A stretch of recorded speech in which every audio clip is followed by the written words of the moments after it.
Why are you such a bitch when it comes to wars, mate?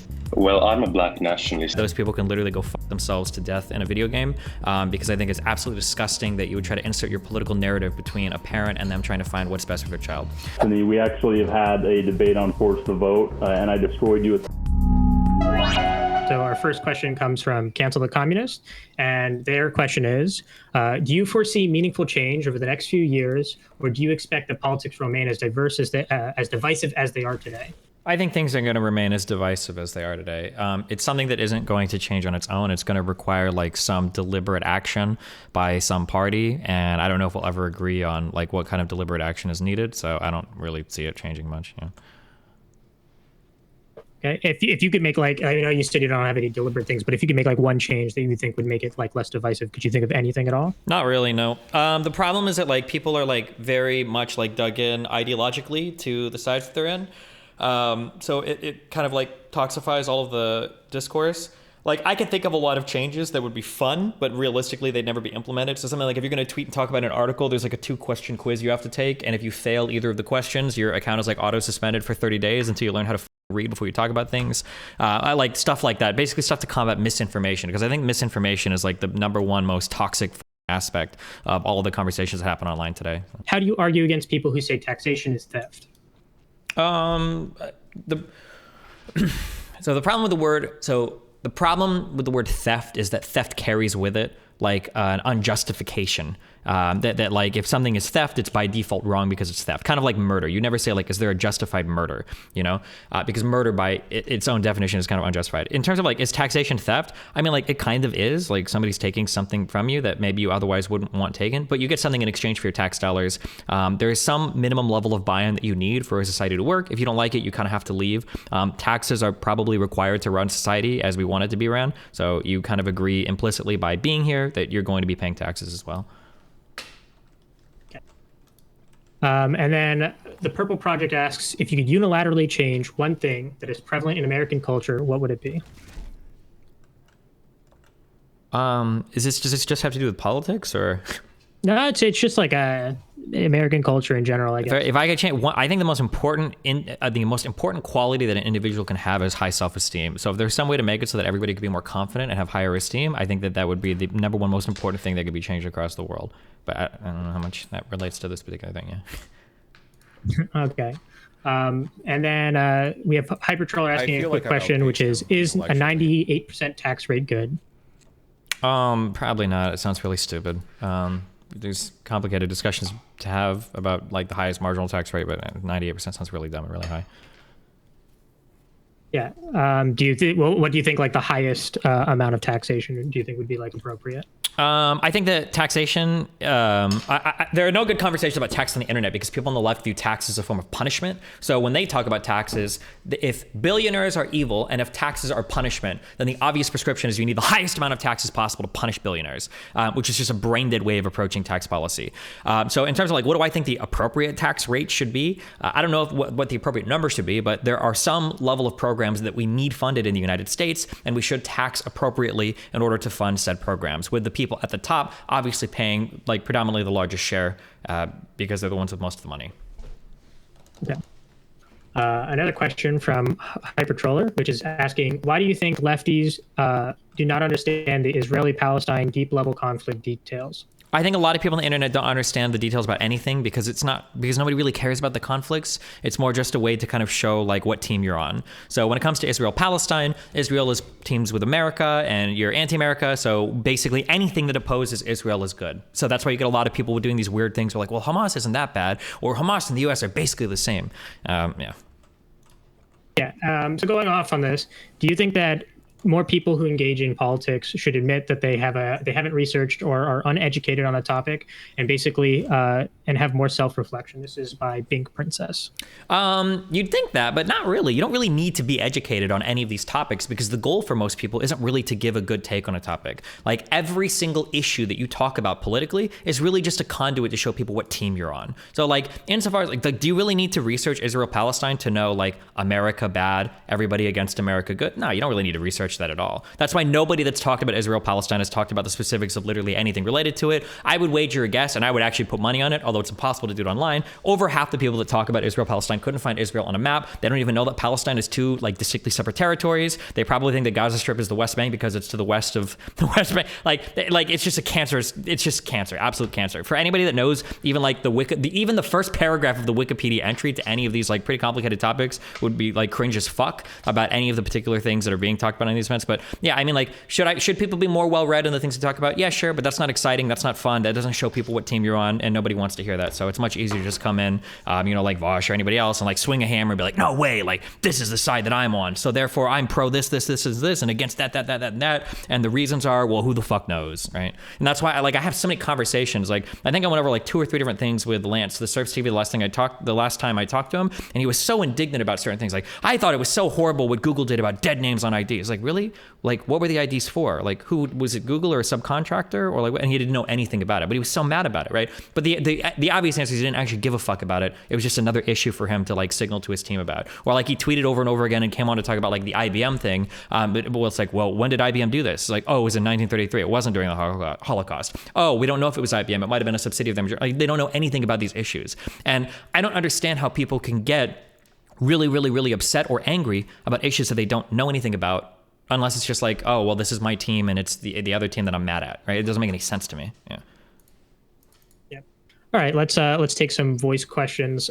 So we have 2 questions on the floor. So we're gonna have Cut Sleeve come up and ask his question. Just has to hit the accept button to join the stage. Hello. What's up, Destiny? Hi. So specifically on this one's going to be on welfare. Given the fact that LBJ spent billions of dollars on 6 different sectors of welfare for 50 years and only got a 1% reduction on child poverty while getting single parent rates up 300% in various minorities communities, how could you call yourself a SOCDEM and still support various forms of welfare?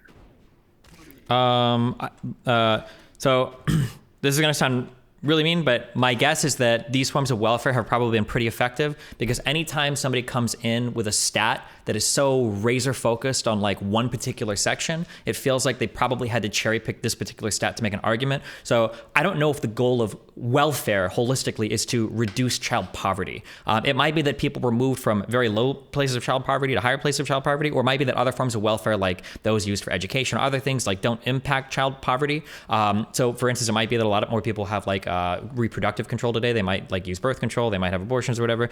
So you're not going to see a reduction in child poverty. Like the idea that like the percentage of children in poverty didn't reduce, so is all welfare pointless? I don't even know how to even begin to address that question. I'm champion forms of welfare that are effective. If we have forms of welfare that are effective, then those are the things that I would advocate for. But I don't know how to respond to that particular question. So to specifically clear some things up, the overall poverty didn't really like have any dramatic changes depending on what you like clarify as poverty. The only dramatic good that it had was the 1% reduction in child poverty. And I didn't really cherry pick this. This is just like the first thing that came up. But if you need to do like some more research, that's fine. So like this is a paper from 2013 from the National Bureau of Economic Research. This paper considers the long-run patterns of poverty in the United States from the early 1960s to 2010. Our results contradict previous studies that have argued that poverty has shown little improvement over time, or that anti-poverty efforts have been ineffective. We find that moving from traditional income-based measures of poverty to a consumption-based measure, which we argue is superior on both theoretical and practical grounds, and crucially, adjusting for bias and price indices, leads to the conclusion that the poverty rate declined by 26.4 percentage points between 1960 and 2010, with an 8.5 percentage point in that decline occurring since 1980. Consumption poverty suggests considerably greater improvement than income poverty for single-parent families and the aged, but relatively less improvement for married parent families. I would have to do more research into it, but like when somebody says like a 1% reduction in the child poverty, like that's just like, I don't know why I would even begin to look at that. There are like so many other metrics that I would look at before looking at like the reduction in the percentage of children living under the poverty line. I feel like there are so many other numbers I'd look at first. For sure. If you could just send me that link, that would be fine. Right. Sure. I'm posting too in the I don't know what chat this is, the AMA event chat. All right, Destiny. I'm just wondering, what is your outline for a political ideology being an extremist one? Don't all political ideologies have to admit to some very strong hypothetical outcomes that uphold their beliefs? If yes, where is the cutoff between acceptable and extremist? I mean, people use extremist in a lot of different ways. I think colloquially speaking, when we say extremist, we usually mean somebody that there's like one of two definitions that I see kind of like floated around. One is when we say an extremist, we mean that they're very far outside of the current norms. So like maybe somebody that is like extremely left or extremely right compared to the current Overton window, some people might call extremists. Other people might say you're a political extremist if you like adhere incredibly rigidly and very aggressively to a particular political ideology. So you're an extremist, like centrist Dem, like you reject everybody from the left or right. And then other people might call you like an extremist if you just like militantly advocate for the particular things that you do. Like this guy's an extremist over like this policy, whatever. So I mean, like I don't know how I would define political extremist. I think that any of those three definitions is probably okay. That's not something I would like fight over. Yeah. We have Synth. Hello. Hi. So my question is it morally wrong to feed someone butter you made from your own lactate without them knowing? Yeah, probably. I would definitely say so, yeah. Why would you say it's morally wrong? I think most people are probably not okay with that. And I think that most people know that most people are probably not okay with that. And I have a huge line barrier between like introducing things inside people's bodies without like them knowing about it, especially for like consumption. I think that's pretty fucked. Okay. So then what I would say is that you're giving an argument around like the current cultural expectation that we have around it, and that like doing this action isn't necessarily that morally wrong, just because like we end up doing this with people like children, to give them foods that like they will eat because they're being picky little bitches. Wait, we give children but like lactate made from other people's breasts, or what? I don't know what we're going with that. No, we substitute other foods in that they will try. Right? I'm sure that you've fed your child like something that he said that like he wouldn't want to eat, and then like I think there's I mean like told them the name or but we agree that there's different moral standards like by which hold on real quick. So these aren't comparable at all, right? Like we don't treat a normal human being how we treat like a child, right? These are two different things, right? I would think that children would have the capacity to consent to food. We are like rulers of our children. We have like authority over them. Like they don't have the same autonomy that another adult has, right? If my kid is acting up in a store, I have the power to literally grab him and remove him from the store. I can't do that to another adult, right? Sure. Okay. Sure. And then so I like comparing the autonomy of a child to that of an adult, and then whether or not we treat them the same, I don't think is necessarily a one-to-one comparison. Okay. Then I would pose this question. Say someone goes into like a restaurant and they get substituted like one thing outside of it. They go into a restaurant, they have a menu in front of them. The menu doesn't have specific ingredients, though they do expect like ingredients inside of whatever thing that they're having. The chef ends up having to substitute one particular thing during like making this recipe, and they don't end up telling the the person that is eating the food. Is this a morally wrong action?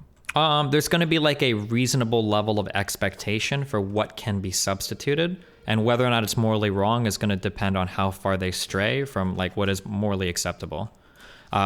So for instance, like if you run out of like a certain type of pork and you substitute it in like another type of pork, it's probably fine.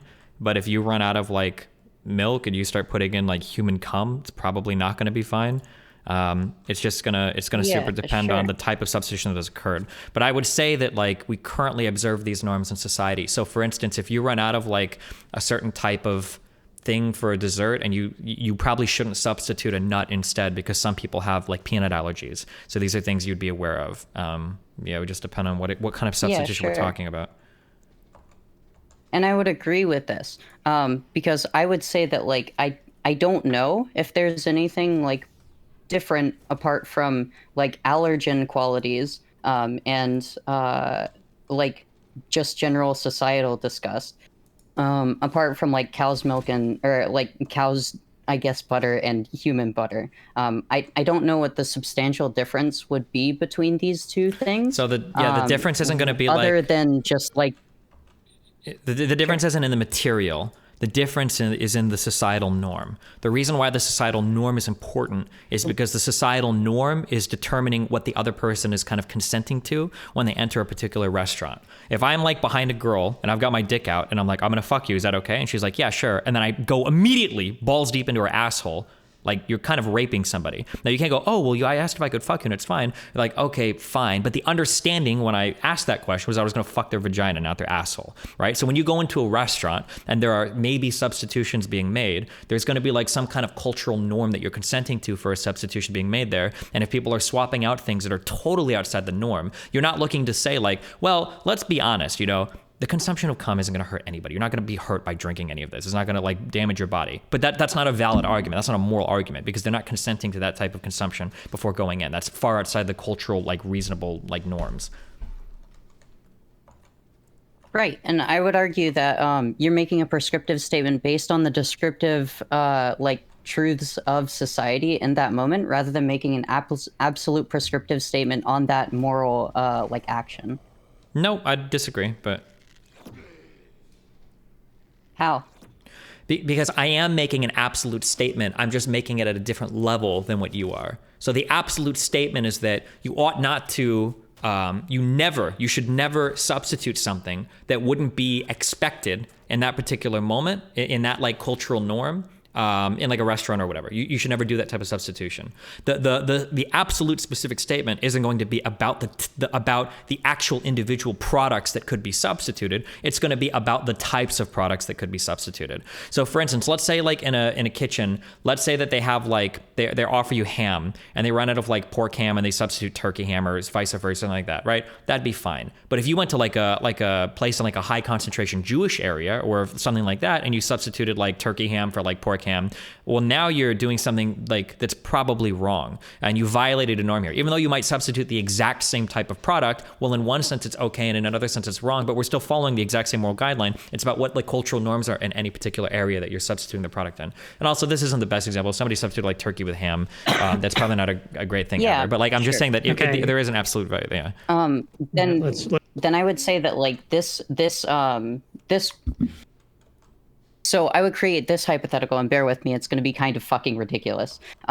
We go into like a state where we realize that the entire earth is fucked and we have to go vegan and stop using meat products because they end up shitting up the atmosphere like a whole shit ton, and they have like a whole bad carbon footprint.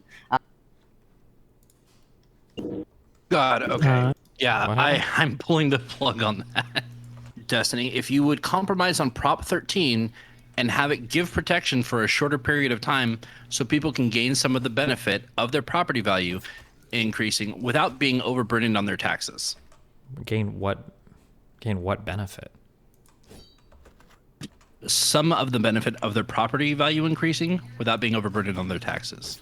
I'm just curious what the benefit could be. Like just them living there, or? Wasn't my question. I think the benefit would be benefit of the property.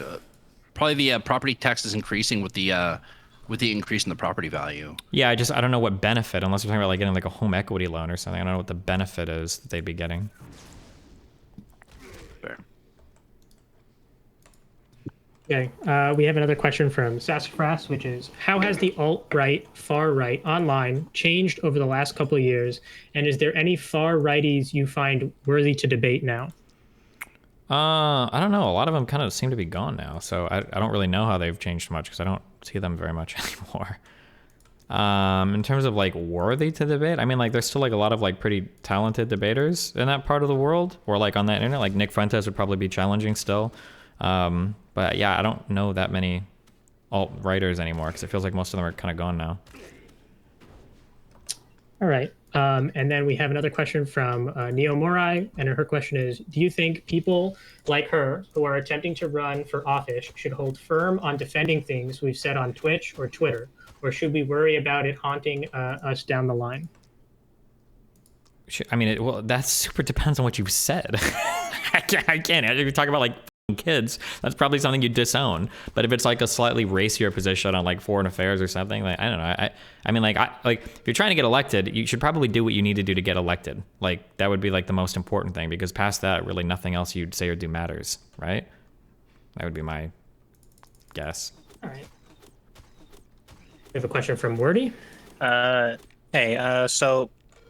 just how you think, what do you think is right now in the how society is? Do you think it's more effective for workers to campaign to the government to get policies passed, or do you think it's more effective for unionization, for people trying to unionize in their workplace and try to push policies through that method? Right now it's probably your most effective levels are still going to be your local levels, and that's where most relevant shit is anyway. So it's probably campaigning for local issues is like the most important thing. But nobody really gives a fuck about where they live or local issues, so it's kind of like nobody cares about it. All right. So do you think we should go through the government local level, or do you think we should go unionization on a local level? Both. Those are one and the same. Like you can join a local union and have representation of government, but they're just going to city hall meetings and city council meetings and shit. Organized city council meetings are just 3 or 4 people showing up to these can have a pretty surprising level of influence, I think. All right. Thank you. So I wanted to ask, how would you distinguish between populism and extremism? Those two things describe totally different things. Earlier I said there's a few ways that people can use the phrase extremism. I think populism just describes a style of politics or a style of political leader. I don't think that these things are necessarily the same. I would say that populist can probably lead you more easier into extremism, because if you're super hell-bent on following a populist, you probably feel a little bit more like everybody's an enemy, everybody's against you, and that would lead you down paths of being more extremist probably. But Okay, and then another one that I was really interested about, because I've been trying to figure out the difference for a while, is the difference between patriotism and nationalism. I think a lot of people use these interchangeably. I mean, nationalism is probably just a more extreme version of patriotism. Patriotism is I love my country, and nationalism is I love my country, fuck other countries. A patriot might say, I think America should vaccinate all of its own citizens before donating vaccines to other countries. And a nationalist might say, America should vaccinate its own people, and we shouldn't spend any money giving any vaccines to any other countries. Fuck that. That's a really generalized way of saying it. Okay. And then real quick, there's a marijuana bill put out by Republicans that's 15 pages called the Common Sense Cannabis Reform and Veteran Small Business and Medical Professionals Act.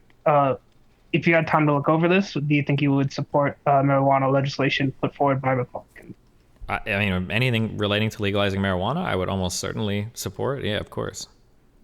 Okay, thank you. I was just curious. Do you have any particular favorite politicians, or I guess specifically favorite presidents, U.S. presidents in history? Or? Nope. Fuck no. Okay, fair enough. And I've watched a few of your abortion debates over the years, and it seems like your opinion on that topic changes a lot. I was just wondering what your opinion might be right now. I think I'm starting to slide deeper and deeper into the pro-choice, pro-abortion side, both ethically. I've always been legally pro-choice, but now ethically I'm sliding deeper into that as well. Okay, what's an argument that's convinced you? I think the valuing of the beginning of a conscious experience is more important than just the beginning as a biological entity. So that's kind of where I'm at right now. Okay, cool. Thanks. You have a good one. I got a question from the Doghouse Show, and that is, Destiny, who is more scary to you, the far left or the far right? To me personally, the far left is, because they have way more power in the arenas that I exist in. But I mean, in terms of on a national and international level, I think the far right still holds a lot more realistic political power. I mean, if you look at the percentage of Republicans that believe in QAnon and shit versus the tanky crowd, the QAnoners are way, way, way, way, way bigger and more represented in our contemporary political system. That might change in the future, but who knows? And then I have a question, which is, while you have members of your community that are critical of you, there are some others who offer uncritical support and often verbatim rip your arguments without understanding the positions. Do you think that there's a remedy for this? And do you think it's productive to discourse? I mean, there's people that do this. I mean, I don't know what to do. I mean, I encourage everybody to think for themselves, but obviously in every community there's going to be people that just rip opinions and repeat it without understanding them. So, I mean, yeah. I encourage people to think for themselves, but I mean, yeah. I was wondering if you think religion still has a place in society, and if it serves a well-balanced approach to the state, or if it should be eradicated. I think there's a lot of cool aspects of religion, like the rituals and the daily meetings or the weekly meetings and everything, and the community stuff, which is cool. But as a whole, I'm not a big fan of like theology or like any religious thought or whatever. I think all of that is kind of dumb. Okay, and then I had one more question about term limits. Do you think that the U.S. should try extending term limits in general? That way we compete more on like a long-term scale, like with like places like China who can like plan for like 40 years into the future because they have like one party. Or do you think that it's just a lost hope to even try to, because I don't know how that would get passed. But yeah, I have no idea. I haven't even thought about something like that. It'd be interesting, but I don't have like a strong opinion about it. I just haven't thought about it much. All right, thank you. Hello, Destiny. So, so your kink at Pride position is that you don't like how it's always associated with the association with queer people and sexuality is inherently a bad thing. Yeah. So an argument I've heard from queer people is that they are pro kink at Pride so that it can act as a repellent towards big business and banks, wants to keep the rebellious spirit. Mm-hmm. But in my mind, that seems like the exact opposite way to go, because you do want acceptance from the biggest institutions in society. So my question to you is, what do you think is a healthy medium in between these two positions, and or what is the end game for the struggle of the queer community? I mean, like, I think like a middle ground would just be like I don't know, like have like a separate parade or do shit at night, I guess. I don't know. I just don't like the association of these two things together. But like, this is a conversation that's like so hijacked by so many different parties. I don't know. Personally, I just think they should be separated. I don't know like what the middle ground would be, because it feels like neither side feels like there's a good middle ground. It's either kind of all or nothing. So what do you say to the queer people that actively don't want to be accepted by big business or banks or rainbow capitalism? Yeah, those people are fucking stupid. Just I don't care about them. I would never think of them when like making these arguments. It just seems like a really stupid position to have. Okay, got it. Thank you. Yep. Hey, Destiny, how are you doing? Hi, I'm doing great. Oh, that's good. I want to let you know I'm version 4 apparently, so it's good to meet you. It's good to meet the original. First off, the first question, by the way, if you don't want to be represented by a company, I'm sorry, go back to being represented by like RJ Reynolds under Project Scum. Rainbow capitalism's awesome. I was going to say, Destiny, I had a question. What do you think about people amplifying specific claims about abuses at Amazon warehouses?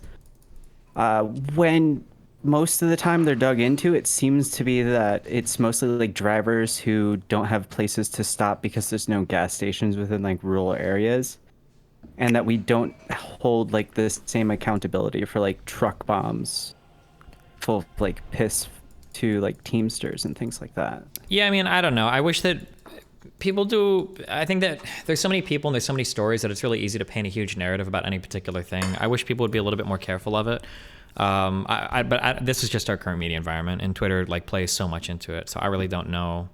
I don't even know what I would say. There's like a million things that's wrong with our current media environment that all feed into this. So. Oh yeah. I also wanted to say I watched your debate with Lance about the badges. You're actually right. In terms of Amazon, all of our badges are used to clock in. They're used to keep track of where we are. And for me, they're used so that way I could get onto the AR floor, and so people don't go out and get hit by a 300-pound robot. Oh, nice. So there's a very specific reason why they have dead names on them. If people want to explain, like, if people want to like dispute the fact that it shouldn't when it's used like as your actual clock in, then I don't know. But yeah, I just wanted to verify that you were right about that. Those are badges that you actually use for specific tracking purposes. Sure. Okay. Yeah. All right, slimy Steve. Let's see you duck your way out of this one.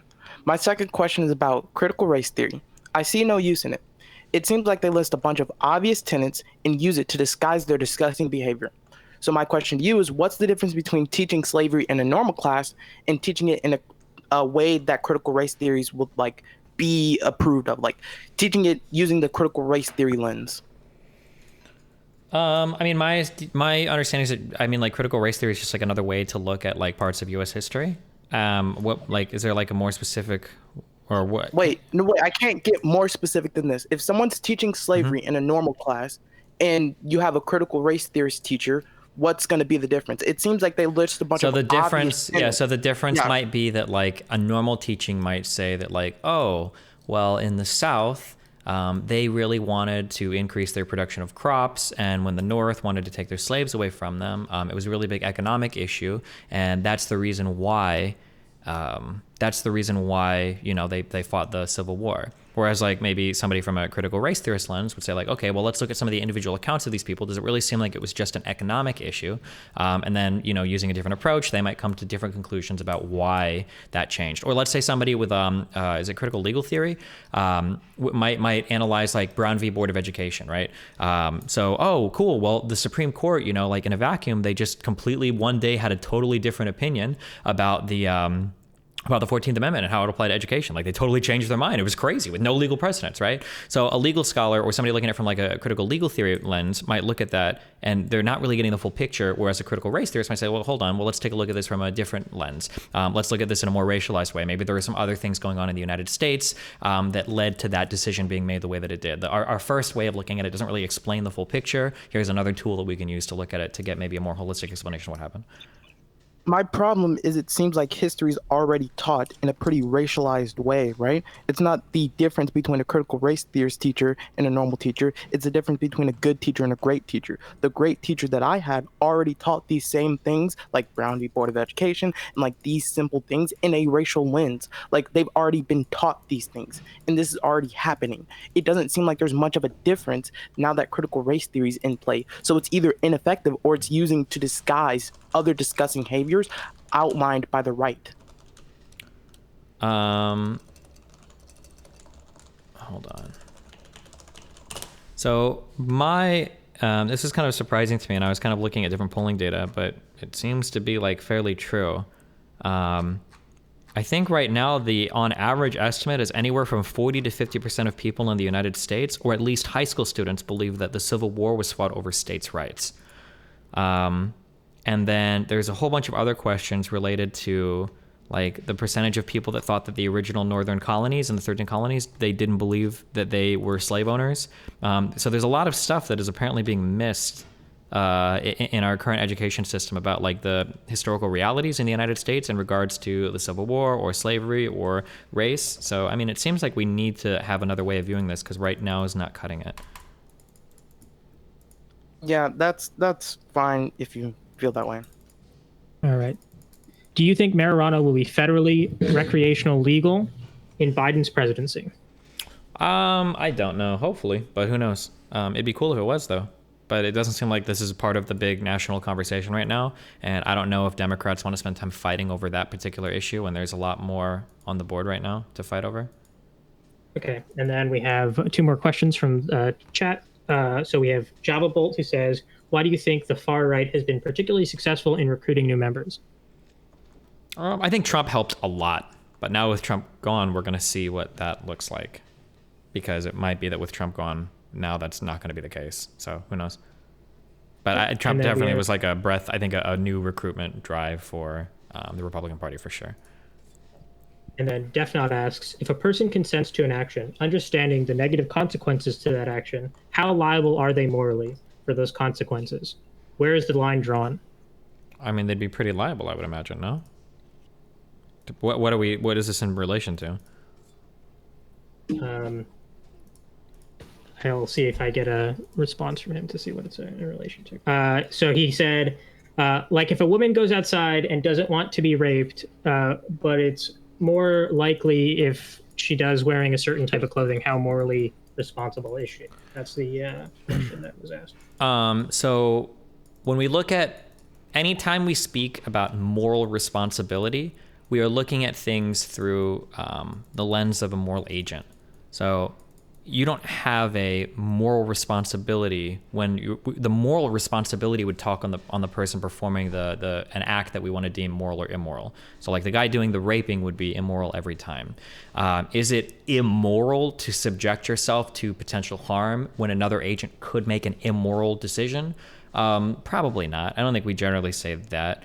I mean, we can talk about like some degrees of responsibility in terms of like keeping yourself safe or whatever, which I mean, we obviously all have some varying level of responsibility there, but I don't think we would ever say that like you acted immoral because another moral agent made an immoral choice. It doesn't really make sense, I don't think. And that puts us in a weird spot for a lot of other different types of interactions. For instance, if I drive my car one day, let's say that I'm driving late at night, am I being a little bit more immoral by driving late at night because there's a statistically higher chance that like a drunk driver is on the road? I don't think that's the case, because the drunk driver is the one making the decision to drive drunk. I'm wondering that if you believe that the left has a much harder time mobilizing in the real world, with example of Bernie's online support relative to his primary turnout, and acknowledging that the right wing has a more predominant space in filling real life politics, why do you always consistently focus more so on the left wing economic and political discourse as opposed to the right wing? So there's two reasons. One is because left-wing economic discourse is what's happening because we have a left-leaning president who's in office, so we're talking about like his legislation and his proposals. But then in terms of number two, online, is because unfortunately 95% of the online political sphere is dominated by leftists. So anytime I talk about anything online, those are the people that show up in my mentions, those are the people who want to argue with me, those are the people making reply videos to me. All of the conservatives have been banned on the internet, so it's really hard to engage or associate with any of them. The only ones left are very, very, very small. Everybody else is either gone or kind of total into their own little place. So. Well, how come then you never focus more on like larger political movements that are being done in the right wing part of American politics on like a national stage? I mean, I can. Point I don't find. Yeah, I mean, I can do that, but the problem is that like I'm like a pretty like most of my content is revolved around debate. I like commensurating, or like I like taking two political views and trying to find like some sort of like I don't think commensurate is what I'm looking for. A way of taking two different things and kind of finding how they intersect in the middle. That's like what is enjoyable for me, and that's what's been fun for me. And the way that I do that is usually through debate or arguing with people. And if there are none of those people to argue, I don't know if like my style of content is like, oh, like today we're going to watch a video about QAnon and talk about like why all of it is so bad and wrong. Like that's just a little bit more boring to me. I don't enjoy it as much. I do sometimes, but it's just not as entertaining for me. Thank you, Ty. Now we have Null Cross. Hey, Destiny. I was just wondering, there's a debate about transgender children and when they should be given access to puberty blockers, hormones, and reassignment surgery. Do you think that minors should be given access to any of these things? And if so, could you give like a ballpark age of when they should be given access to them?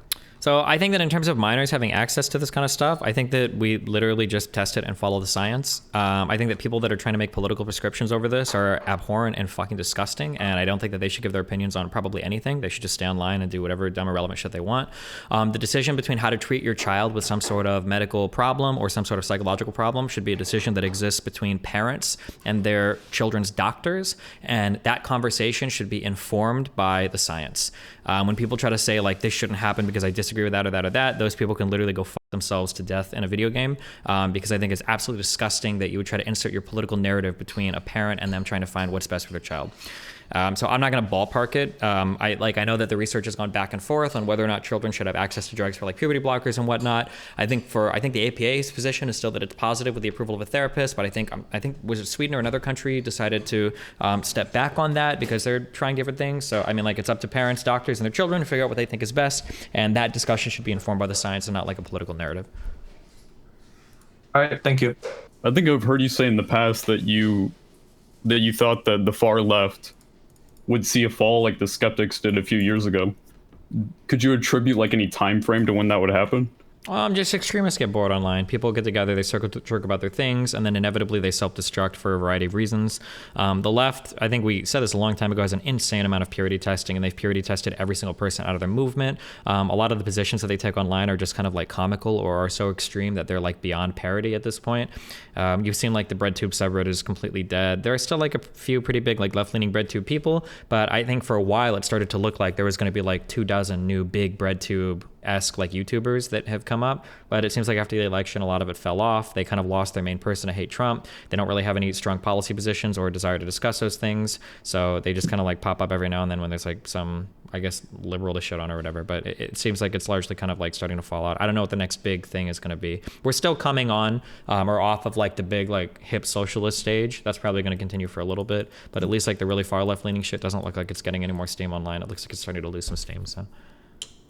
And just one quick follow-up with understanding that like far right ideologies might have seen some popularity under Trump. Why do you think it is that these far left ideologies have grown so much without like a huge figure to rally behind like Trump? I disagree. I think Bernie caused a lot of it. I think Bernie got a lot of people stirred up. In a good way. That sounds bad, but I think it's good. But then after Bernie was gone, those people didn't have anywhere to go, so they just became kind of more and more extreme and then kind of like fettered out. And they didn't really have the sustained movement that I guess people did with Trump. If Bernie would have won the election, it might look different. Okay, thanks. Hello. I have a couple questions about your recent abortion debates, Destiny. Go for it. So my first question, I mean, you already said this, but do you think it's okay to subject people to future potential harms? Is it okay to subject people to future potential harm? Generally not without their consent, no? Okay, so would it be okay for a pregnant woman to drink and smoke after the first trimester when the fetus has consciousness? Probably not. And probably not even in the first one if she like truly means to bring somebody into the world. That would probably be like an immoral action. Okay, so one of the points that you...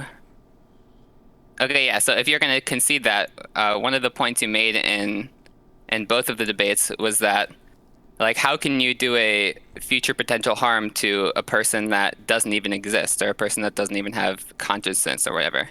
So if you're saying that it's not okay for a pregnant woman to drink and smoke before the first trimester, before the fetus even has consciousness, I don't understand why you would be okay with abortion if you think that, killing someone is immoral. Yeah, because the pregnant woman that intends to deliver is like going to have like a person that's going to exist, right? We're not really considering like a future like person that may or may not exist. We're assuming that they will exist and then going from there.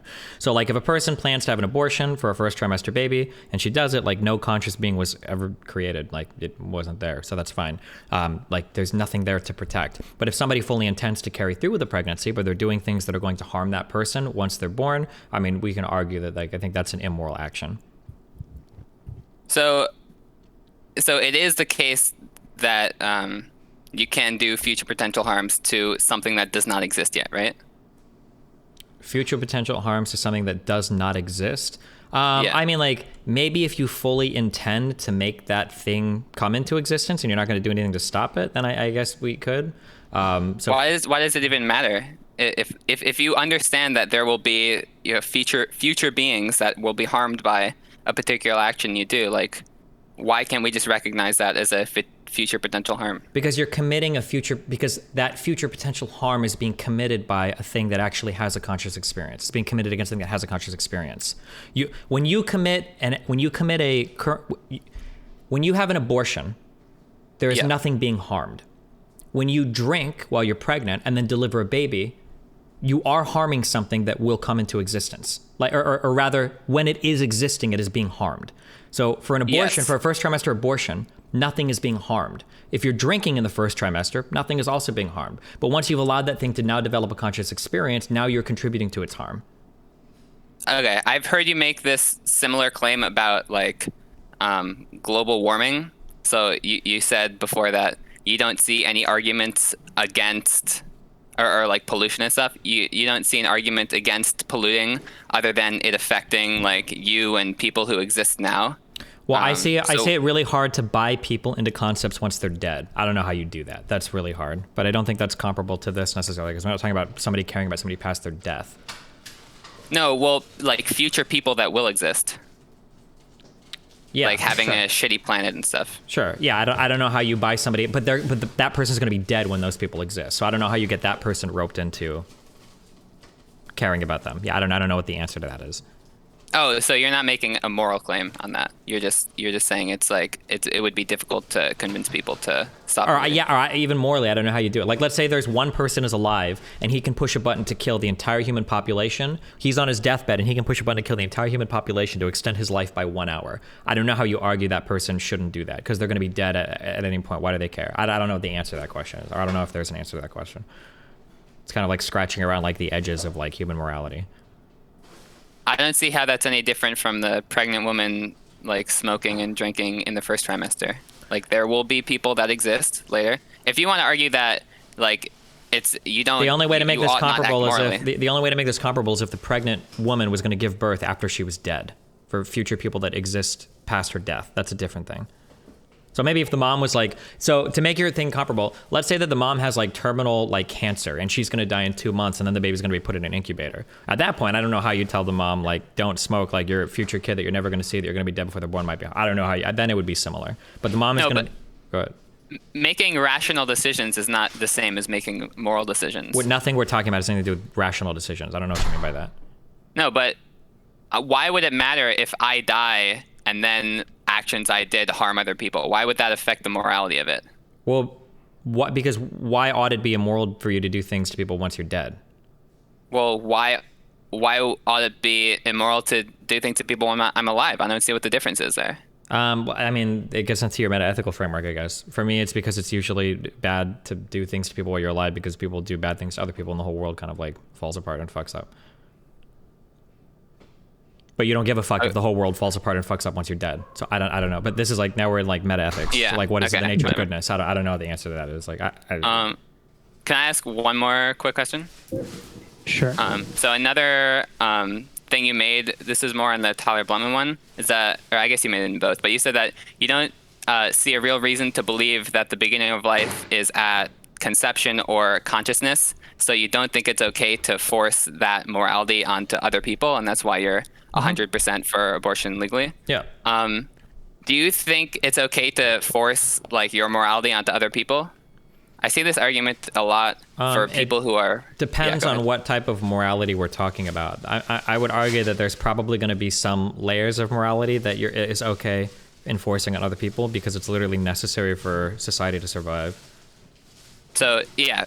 I think this is a pretty shitty argument that pro-choice people make, because if there's a person that believes that abortion is murder, you wouldn't... Like, if I murdered someone and you're like, hey, don't do that, that's immoral, I wouldn't be like, hey, you might think that's immoral, but don't force that on me. Like, that's obviously, like, we wouldn't accept that for any other action.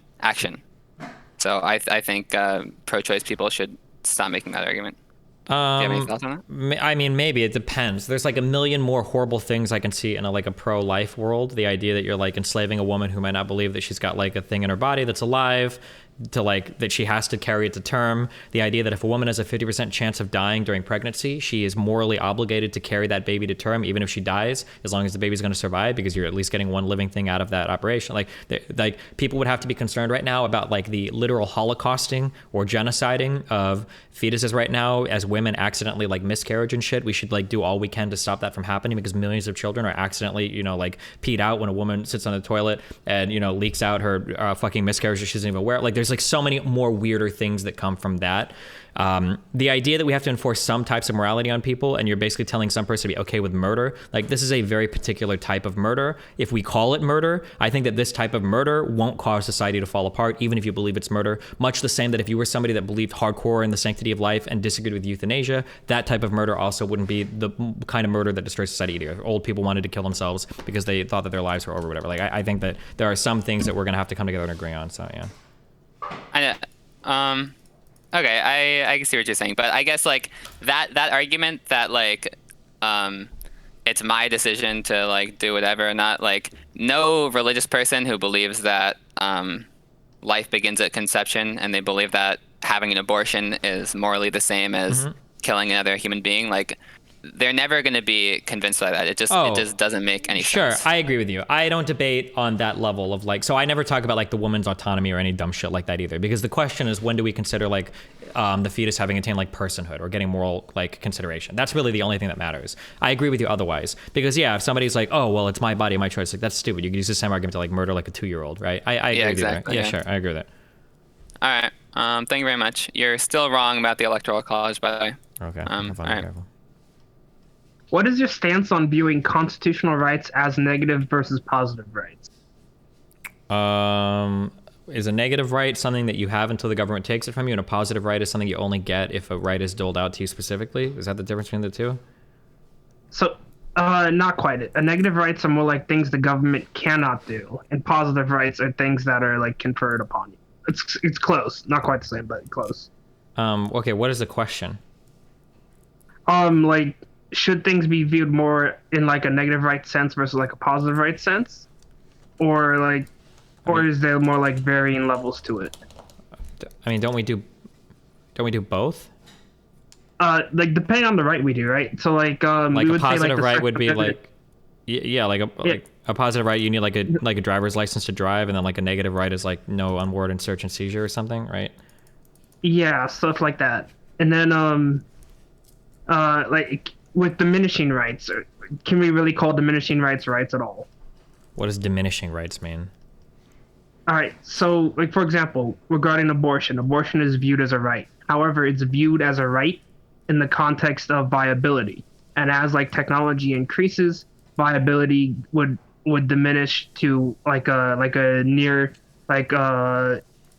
impossible timescale, right? Like say you find out you're pregnant the next day, you could get like your zygote zapped out of you into a test tube to be grown, right?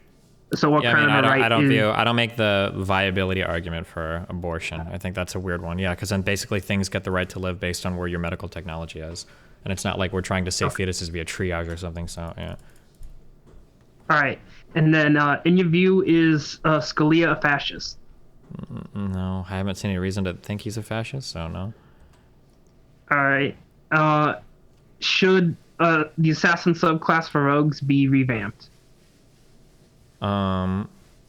Should what be revamped? The assassin subclass for rogues in D&D be revamped. I have no idea. I don't know anything about that subclass. But all right. Okay. Is there other ways to hold politicians to account besides just voting them out? Should we bring back stuff like tar and feathering and running politicians out of town? That's probably not a good thing. I feel like a lot of black people would get fucked by stuff like that, and that'd be really weird if we're like tar and feathering politicians. I don't know how that would play out in society. I think we hold them accountable via voting for them. People just don't like to hear that because then it means they have to be responsible for who's like voted in when things don't work out well. All right, and then going to the parents and medical care question.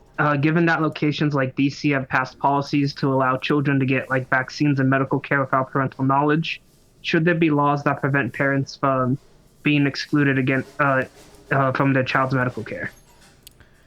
That's a really hard one. I would have to think more about how I feel about that. I don't like the idea of being able to get medical care without a parent's consent, but I also don't like the idea of some oppressive parents fucking their kids over by not letting them get medical rights. But I would have to think of a different pathway. I haven't thought enough about that. I have a strong opinion on it. Yeah, so I had someone come by my channel like a while back and was like making claims against. I was like doing a reaction to like one of your videos or something, I think, and they were asking about. They were saying that you extorted the PPP loans. I was like, maybe you could just clarify like what you did with the PPP loans, like how you use them, etc. I took PPP loans because it helped me sustain my business over the coronavirus period. I mean, you have to use them to pay employees. That's what I use it for. Sure. Yeah, I don't know. I guess to clarify that, I guess people are saying the person that came in basically just made it seem like you had done something, really, I don't know, nefarious with them, and I just that's what I assumed, but Yeah, that's because you're usually uneducated and stupid. You can't do anything nefarious with PPP loans. Like if you want the loan to be forgiven, you're gonna have to prove to the government that you paid it out as wages. Whenever they get those forms out to us to show that we actually pay them as wages. If I were to take a PPP loan and squander it and use it on random shit, then I have to pay all of it back. I mean, so it doesn't really help me that much. Okay. So what's your opinion on clowns? I think they're great. Really? Sure. Why is something wrong with clowns?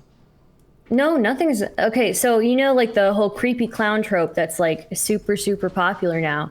Do you think that's affecting the clown job market? I have no idea, to be honest. I'm not sure. I'm pretty sure it is. The International Clown Association. This is like real stuff, by the way.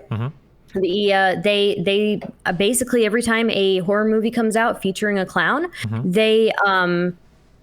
they brace for an economic impact amongst their clowns. It's really sad. Do you think that there's anything we can do to help people in the clown job market? I have no idea. It's a good question. Yeah. So another question I have is, since the clown's role in society is to show what's wrong and make fun of like the status quo without facing the same repercussions that like a normal person would, do you think it would be useful for the government to like subsidize clown educations?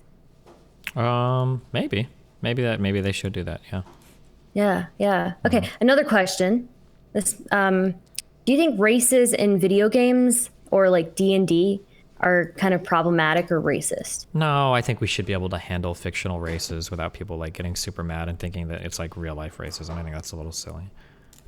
Okay, but do you think that there's like something harmful in saying that because somebody's an orc, they have certain biological traits that they can't change or are like very heavily influenced by it?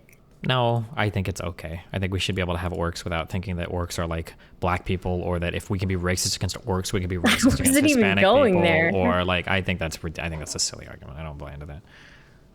Okay, all right. I just thought it was interesting. That's do you think also if you have a pet and the pet is your child, your son or your daughter, right? People call their pets their children.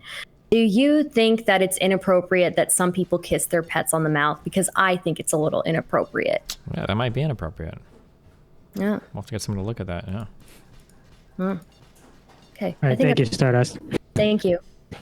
Do you think that in the coming years that I'm not going to say like younger generation because a lot of people are into it, but do you think that a lot of people will be able to break away from the mindset, the thinking that how politics work on the freaking internet and Twitter and like the terminally online bullshit is not how things work in actual reality? Or do you think that that's just kind of how it's going to be now? I have no idea. Well, good question. We'll see if we've made like the snowflake generation or whatever, like the conservatives warned us. Who knows? No, I didn't mean it like that. I didn't mean it like the whole like, oh, it's a lefty snowflake thing. Because like you gotta, like my viewpoint is like both of them are just like, everything is like the sky is falling to both sides on Twitter. Everything is the end of the world. It's the end of democracy. It's the end of the republic, whatever the fuck you want to call this thing. It just seems like every little tiny thing, this book got pulled off a shelf, this person said a word that this person doesn't like, and now the world is falling apart. So like people just like, the one bad thing happens and it's like the end of the world, like that kind of thing? No, more the political world. So like I'm not saying like the end of the actual world, but say someone says something like in reference the orc thing, right? And it goes like, okay, yeah, and then there'll be a bunch of like people on Twitter or something saying, oh yeah, no, that's totally like a white version of a black person in a video game, and they've been doing this for years, and then other stuff kind of spreads out of that, and the right is like, okay, this book got pulled off a shelf, and it's like they're not reading into it that it got pulled off a shelf for like, it was misprinted or something was fucked up, and they're like, this is the liberals trying to censor us, and fucking here goes our First Amendment, oh my god. And it just kind of seems like both sides are just kind of crazy when it comes to the internet. I don't know how to fix that. That just seems to be where people are at right now. It's pretty cringe, I agree, but I don't know like what the solution is or how to fix it. All right. Assuming you had unilateral power for 24 hours and could codify into U.S. law 3 things, what would they be?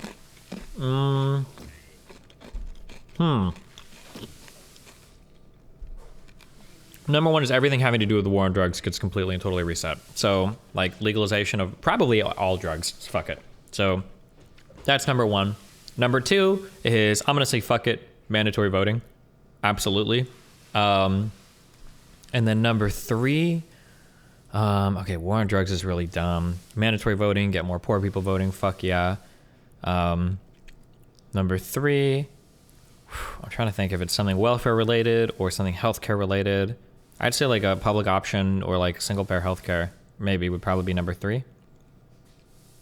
No, number three would be the complete and total eradication and the government takeover of all single family housing located inside major cities. Destroy all of it, pay people for it, kick them the fuck out, and then replace it with apartments, public transportation. Do you think more lefties on platforms like YouTube and Twitch will start to get deplatformed in the same way as alt-righters? Yeah. Assuming things like calling for the death of landlords, racy takes, and misinformation continue to grow for leftists.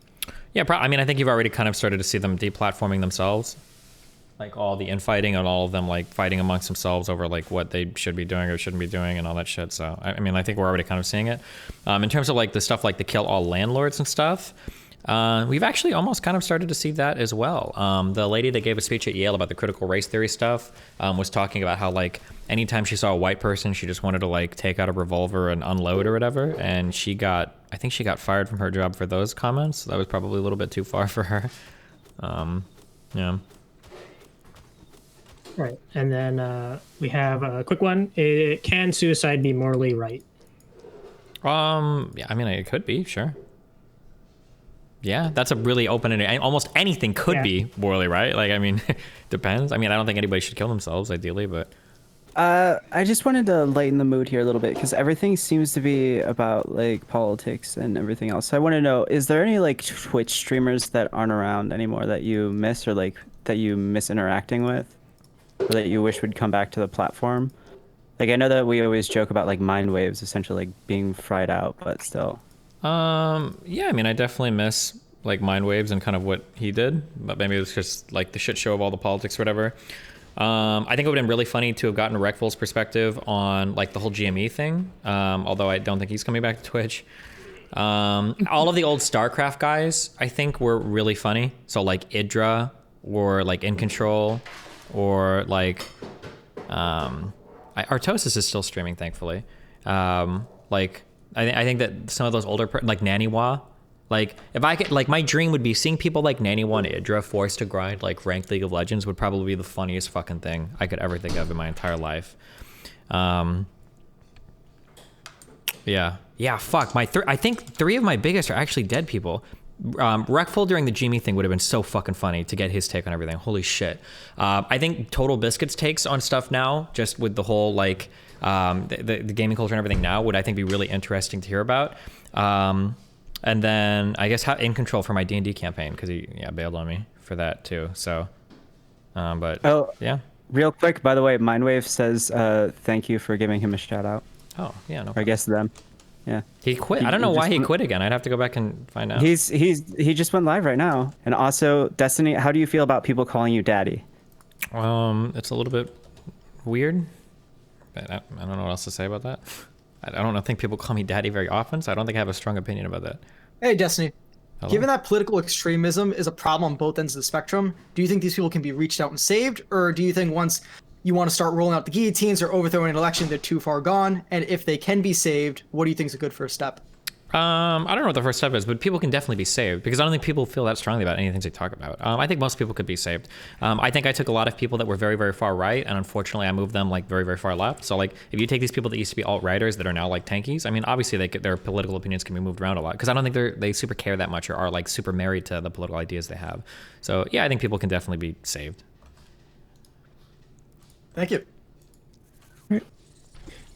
Titan is back again. All right, Destiny, do you still hold the position against market socialism that workers are too like not equipped to run the workplace? Yeah, of course. Although, I mean, if I'm like being super steelman-y, we could probably think of like ways that they can have like inputs in their decisions or whatever that might make the workplace a little better, sure. Well, do you not think that line of reasoning follows a similar way of saying like we can't allow black people or women the right to vote because we deny them education or like participate in democracy in the same way that people nowadays are treated like cogs in the machine and like schooling? I mean, people are treated like cogs in the machine because our labor has gotten so much more specialized, and that specialization makes it very, very, very hard for everybody to have like a good idea about like how to run like workplaces. Like if you want to blow your fucking mind, like and it seems impossible, but like here's like a really common misconception that almost everybody listening to this will have this misconception right now.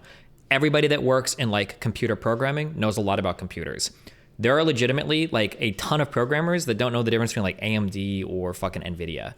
Or there are people that are like software engineers that like might not know that much about like really basic hardware things that people like, oh yeah, like everybody knows that, right? Like people are like just very, very, very specialized in terms of like what they do for work, and they don't really look to what's next to them that much. This is why we have like systems engineers and shit, is to help like coordinate between groups of people. So the idea that like somebody would be able to get like a lot of input at the workplace in order to make it better is probably just not that true. That's about, yeah. All right. So like everybody, just on that last thing, like everybody most lay people would imagine that like somebody that went to school for like comp sci would know how to build a computer, and that is not true. But yeah, okay, so go ahead. just abstracting that, like how like it sounds like you like workplaces to be run. Does that mean like representative democracy is like your preferred style of governance? I don't know, man. I think that it kind of falters when more complicated issues pop up, and we're obviously seeing a lot of problems with it right now. But I mean, it seems like it's the best thing we have, and I'm not like super sold on like another way to do things. So, what is your favorite color, and what is your favorite number? my favorite color is blue. My favorite number is, I would say, either 0 or 1, because those sound like the edgiest numbers that somebody could like. So either 0 because you can argue over whether it is a number or whether it is a number, or 1 because you stand alone against the world. I don't know. I don't have a fucking favorite number. Okay, cool. Also, will you duo with me in League? What league are you? Right now, like Plat 2. We can get in the diamond together, brother. Do you have a cutie mom or sister that DMs me? They don't know you. Nope, then but- too late. Nope, you're out. Kick them out. Mute them. All right. As we say, like a lot of people are terminally online. The whole touch grass meme is like generating. Like, Wrong. We don't what say are, like- touch grass anymore. I'm starting a new meme. It's called eat grass. That's what I say to people. All right, So go cool. Eat grass. I'm with it. Okay. So the question specifically is, how do we specifically like get these terminally online people to like actually go and do like real life activism? Like, what are like specific routes we do for that? There is no route. I don't think most of these people give that much a fuck about the issues. So like most of these people don't even go fucking vote. How the fuck are you gonna get them to go march with somebody? Actually, wrong. There is a way to do it. The way to do it is to reward people more socially. Even rich people that donate to politicians, the reason why they do it is because they want to get a fucking selfie and feel like they're important. The reason why people go to marches and shit is so that they can bring their iPhone 11s and post pictures of them going to a particular march on their fucking Instagrams. So I guess if we had some way to give people like automatically like 300 likes on their tweets or whatever, if they can post a picture of themselves at a march, that'd probably be the way to incentivize most people to go. Basically for the clout. Yep. Not the clout, but Makes the sense. credit. It's more than, it's not really clout. I don't think people necessarily want to be famous. They just want credit for their beliefs. That's what most people are concerned with. That's what I would say. All right. Yeah. I feel like I can agree with that. Thanks. Funny enough, Destiny, we actually have had a debate on force the vote, and I destroyed you with facts and logic in the marketplace of ideas, but I'm going to attempt to do that again. Oh, fuck. Are you, so I want to nail down, are you an ethical egoist or a rule utilitarian? So I think one of these is a meta-ethical framework and one of these is a normative framework. So you can be like an ethical egoist and also like a rule utilitarian, right? Well, no, an ethical egoist is a normative framework. I thought ethical egoism just says that like what we say good is moral agents acting in their own self-interest. I thought that's what an ethical egoist was. Well, no, an ethical egoist is somebody that thinks it's moral to act within their own interests, essentially. Ethical egoist. Oh, it is a normative position. Oh, I mean, I don't know how you would define. I mean, like I think I would be like. Once again, I'm destroying you in the marketplace of ideas. Yeah, I guess I would say that I'm an ethical egoist then, who kind of sounds like a rural utilitarian, but... Well, this is my problem with what you do, because I think a lot of times you just, wherever it fits you the most, you just kind of jump between both positions. Mm-hmm.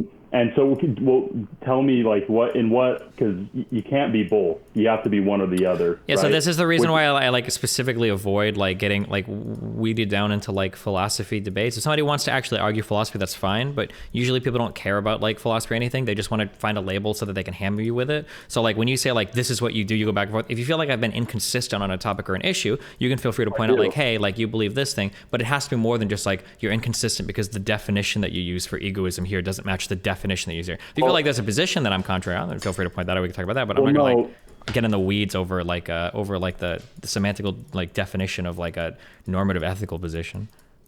Well, the problem is like the problem with jumping back between both of these is you can say you have the fallback where you can just say, well, I don't actually care. I don't give a fuck. So because I'm an egoist. And then when you want to actually advocate for a position for moral reasons, then you can say you're a utilitarian. And I feel like you do that quite a bit. What is an example of an issue that I say I don't care about it? What do you mean by that?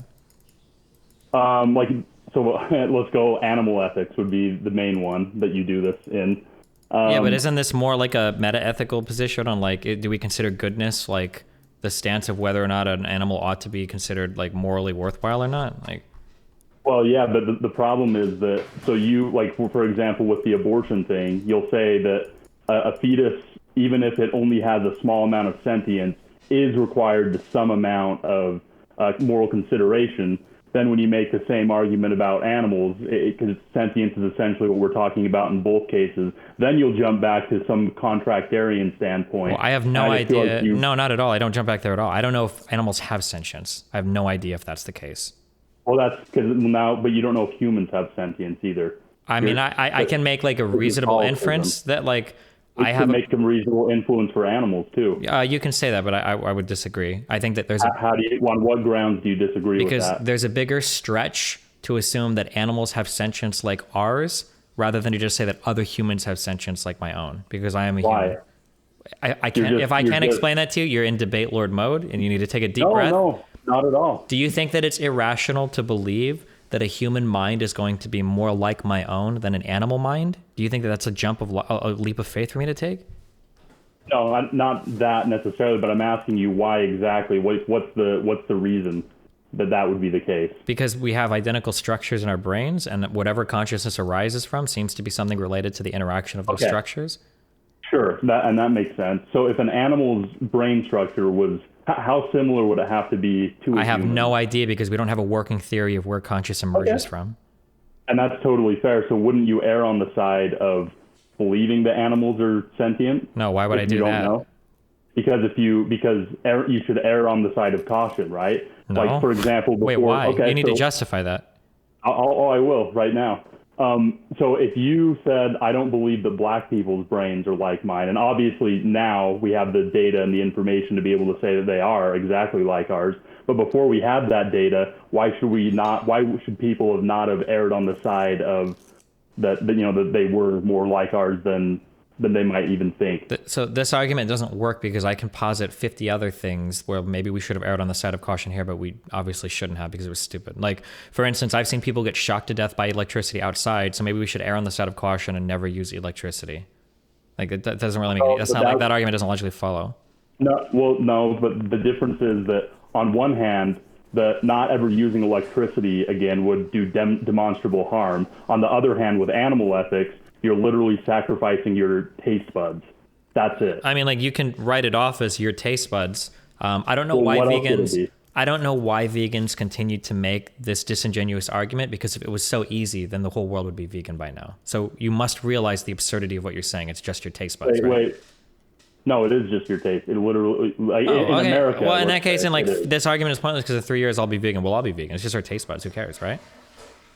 Well, no, that's the point. Like, the thing is people like me have to make the position and make the case to people like you who refuse to accept. Well, it shouldn't be that hard. It's just our taste buds, lol. Like, who cares? We'll change pretty quick, probably, right? That's a bad argument. I agree, it is a bad argument. So saying it's just your taste buds is a really reductive way to look at food and our relationship with food. What else is? I mean, obviously there's a lot of conditioning. I'm not going to say that there's not a lot of conditioning that goes behind it. Oh, cool. Okay, so we're getting to a more honest answer then. It's not just taste buds. Food is like a very cultural. It literally is just our taste buds? Yes, it literally is just your taste buds. Okay, then very shortly. Conditioned your taste buds doesn't mean that it's not just your taste buds. Okay, then we'll all be vegan soon anyway then. So this argument, you've already won this argument, because in a few years we'll all be vegan. The point is, why wouldn't it be moral to advocate for veganism in your moral system? Because I've never heard the moral statement we ought to err on the side of caution when it comes to determining something like that. It doesn't make any sense. Yeah. Okay. All right. And is that okay? Dang, I wanted to ask you about the why you think it's the voting thing, but whatever. I don't have time, I guess. All right. Yeah, I'm here. Ask your question. Yep. Yeah. First of all, English is a second language, so apologies if I mispronounce something. Destiny, I'm gonna ask you kind of a multi-level question. Do you agree that? Try to keep it one question, because we have a lot of people online, so try to keep it one question. Okay. So, do you agree that mega corporations and extra billionaires have more control than ideal, or more power than ideal in our society today? You got to define, what do you mean by power? I mean political power. Like, they can change the legislation. No, I don't. Maybe a little bit more, but not as much as people seem to think. Not something that I really care much about now.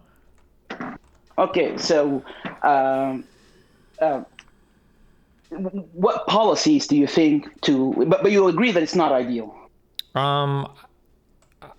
I mean, ideal would be everybody has equal. I don't know if that's even possible. I don't know when we say ideal. It's a really rough term to use. But I guess like the main question I wanted to ask was, this was a couple of months ago at this point, but there was a discourse about, say, pragmatic lefties versus like liberals in terms of like what you consider, say, I saw like some hyperbolic stuff about like you consider like socialists like akin to fascists. And how would you to be fair, consider... real quick, I never said that I considered them akin. I just said they should be treated the same way. Just summarily laughed at, embarrassed, and then kicked the fuck offline. Not that they're like have the same levels of harmony, but yeah, go ahead, thanks. All right. Okay. So what about say like I'm a Marx suck. A lot of people like in my community like are Marx sucks, and like we do essentially like democratic shit, right? Like we like advocate for like democratic policies. We advocate for like Biden's like agenda just because like we like it's like how do you. Would you treat, say, like quote unquote pragmatic socialists who operate inside like the bounds of like existing politics differently than like the LARPing socialists who like don't really seem to understand any of that? Yeah, I think it's fine. I think like if you do stuff in the real political world, I think that's cool. At least you're like living like your values and you're trying to like make a change based on what you think is important. I think that's cool. Cool. And then like the last thing I just ask would be, do you feel like that's like inherently disingenuous in terms of say like the quote unquote like hiding your power level, say like a socialist like operating inside like the bounds of like like suck dem politics because like like obviously like they're not like I'm a reformist, like it doesn't really bother me, but there are people say like who would advocate for like more aggressive measures who are currently just like operating like saying like we should we should pass like better healthcare policy or Biden's infrastructure package. Do you feel like that's inherently disingenuous? Because I remember you had conversations with like people like Vosh about saying like if you're being disingenuous or you're not like say talking like 100% of the time about like the truth of your positions, then like you're inherently lying in some way. Do you feel like that's like I would have to hear the dishonest? context of that conversation because like I would defer to Hillary Clinton's speech about how we have like public and private positions. Like you've got like what you ideally want, and then you've got like the things you've got to push for to slowly move you in that direction. I think that's like a reasonable way to approach politics, right? Cool. So yeah, I don't know in what context I said that to Vosh, but I imagine that was probably like a highly like context relevant thing that I said or dependent thing that I said. I would imagine because nobody's going to come out and advocate for exactly what they want all the time. Like you've got to do it in incremental pushes. All right. Okay, cool. And then just like basic other stuff, like what do you last thing before I'll let other people talk because I feel like I'm taking up too much time. If Biden could pass one thing before like the midterms, what would you want him to pass like the most? Whether it's say like an infrastructure package, or, like the families package, or like something else through like budget rec, like what would you want like most done there? The infrastructure thing was so cool, but I feel like it's not going to happen. What is the family thing? Is this like making permanent like the child tax credit and shit? Partially that. So like it's part of like the $4 trillion combined package. So like it's 2.4 for the infrastructure, which if you want some hopium, it looks like progressive Dems like Warren and like Markey and stuff, they're actually like trying to push it so like they might be able to get through budget rec like in early July. So stay tuned for that. And then the families plan is like a 1.6 to 1.8 trillion dollar plan that's like much more focused like on education, like on say like family healthcare stuff. It's like the second part of his like overall agenda. So it's not as big as infrastructure, but like it's still like relatively robust. Yeah, I don't know. I just like the idea of passing something that just spends fucking trillions of dollars domestically on the demand side. Just and I might be young. I am young. I'm 32.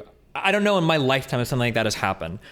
We've gotten supply side bullshit from conservatives for so long, like big tax cuts for businesses and for wealthy people. And we haven't seen that play out how conservatives say over and over and over and over and over and over again it will. It just doesn't happen. There is no trickle down fucking wealth. It's stupid. So like the idea of like passing like a big package that puts like trillions of dollars into programs that are going to like welfare and to like working people and all of that just to see the results of that are just really exciting to me. I think that'd be so cool. So yeah, like I hope that something huge like that passes. That's what I really want, like some big thing like that to pass. I completely agree with you. I guess I would say for that I would try to assuage your worries slightly about like the size of most of the plan, because I believe both the infrastructure package and the families plan, that spending of like 4 trillion or like 1.6 trillion, that's over a period of 8 years, and that's supposed to include like a significant increase in terms of taxation. So wait, real quick, my worry, I'm not worried like it's too much. I'm saying that I want it. I want a lot. I want a big, like, fucking, here's $2 trillion fucking dollars dumped into, like, from the bottom up into our economy. I want that huge fucking plan. That's what I want to see what happens there. Because same. Yeah, because we spend a lot on, like, big tax cuts and shit, but who cares? Like, these people don't need the money. It's not going to circulate in the way that we want it to. Like, you give corporations money and shit, like, what are they going to do? Like, they're going to give it back to investors and stuff, like, which disproportionately awards the wealthiest people anyway. Like, it's stupid. Like, so seeing, like, a really huge package go out to, like, working class Americans, that's what I'm excited for. So I want that to be big, and I want to see a lot of that. Yeah. Oh yeah, brother, I completely agree with you. And then the last thing before they're telling me to shut up, so I'll stop with this. Based on like your economic positions and like your social positions, like you're relatively far left, like at least like in American politics, right? I think so, but yeah. Yeah. So I feel like there's almost a disconnect, and feel free to like think about this. You don't have to like answer this right now. Between say like your positions and like I feel like sometimes your community's positions in terms of like economics and stuff. It almost feels like a lot of the time I see you arguing against things that you're against, which again like I totally get. Like you're a debate guy. I'm also a debate guy. I totally understand that. I feel like a lot of times though it almost seems like they take your tactics and your enemies, but they don't really have a thorough grounding of like what your actual positions are. So yeah, that how happens. would you So feel like I've tried to like explain my reasoning more. Like I've walked through like, well, I think for this and this and this and this and this. I've tried to do that more recently, and hopefully I continue to do that is like my goal. Yeah. All right. That's the last thing. Hell yeah, brother. I really appreciate you, and excited to hopefully talk to you next Friday about like Hamas and shit. So yeah, you're we'll awesome. see if everybody dips out again like they did last time. So. I know, like fucking cowards. All right, have a good night, man. Have fun. Thank you, Hans, and just shout out to Hans. He is such a wholesome person. So yeah, if you're watching Twitch, check him out sometime. A quick question from the text channel. We have, why do you say we shouldn't moralize economic systems? Isn't it possible for economic systems to have immoral outcomes? Yeah, the outcomes are what we look at. The reason when I say people moralize everything, what I mean is that like people will take like individual inputs and outputs, and they'll say whether or not something is moral or immoral, irregardless of the output, which is my problem. The only thing in economics we should worry about are like the outcomes. I should say outcomes, not output, right? So like people will look at something like rent control and think rent control is good because it punishes landlords and it helps tenants. Therefore, it's good. Morally, it's good. And it's like, it's just, but well, let's look at the outcomes of rent control. Like, and then nobody wants to talk about that. They just want to talk about like who gets punished and who gets helped and like what's the most morally righteous thing. And I just think that's a really short-sighted, that is a short-sighted and stupid way of viewing things, because then we end up like making policy prescriptions that aren't helping who we wanted to help. So I was kind of inspired by this, but Bo Burnham once said that he doesn't believe that children under 18 should have access to the internet. And I kind of wanted your thoughts on this.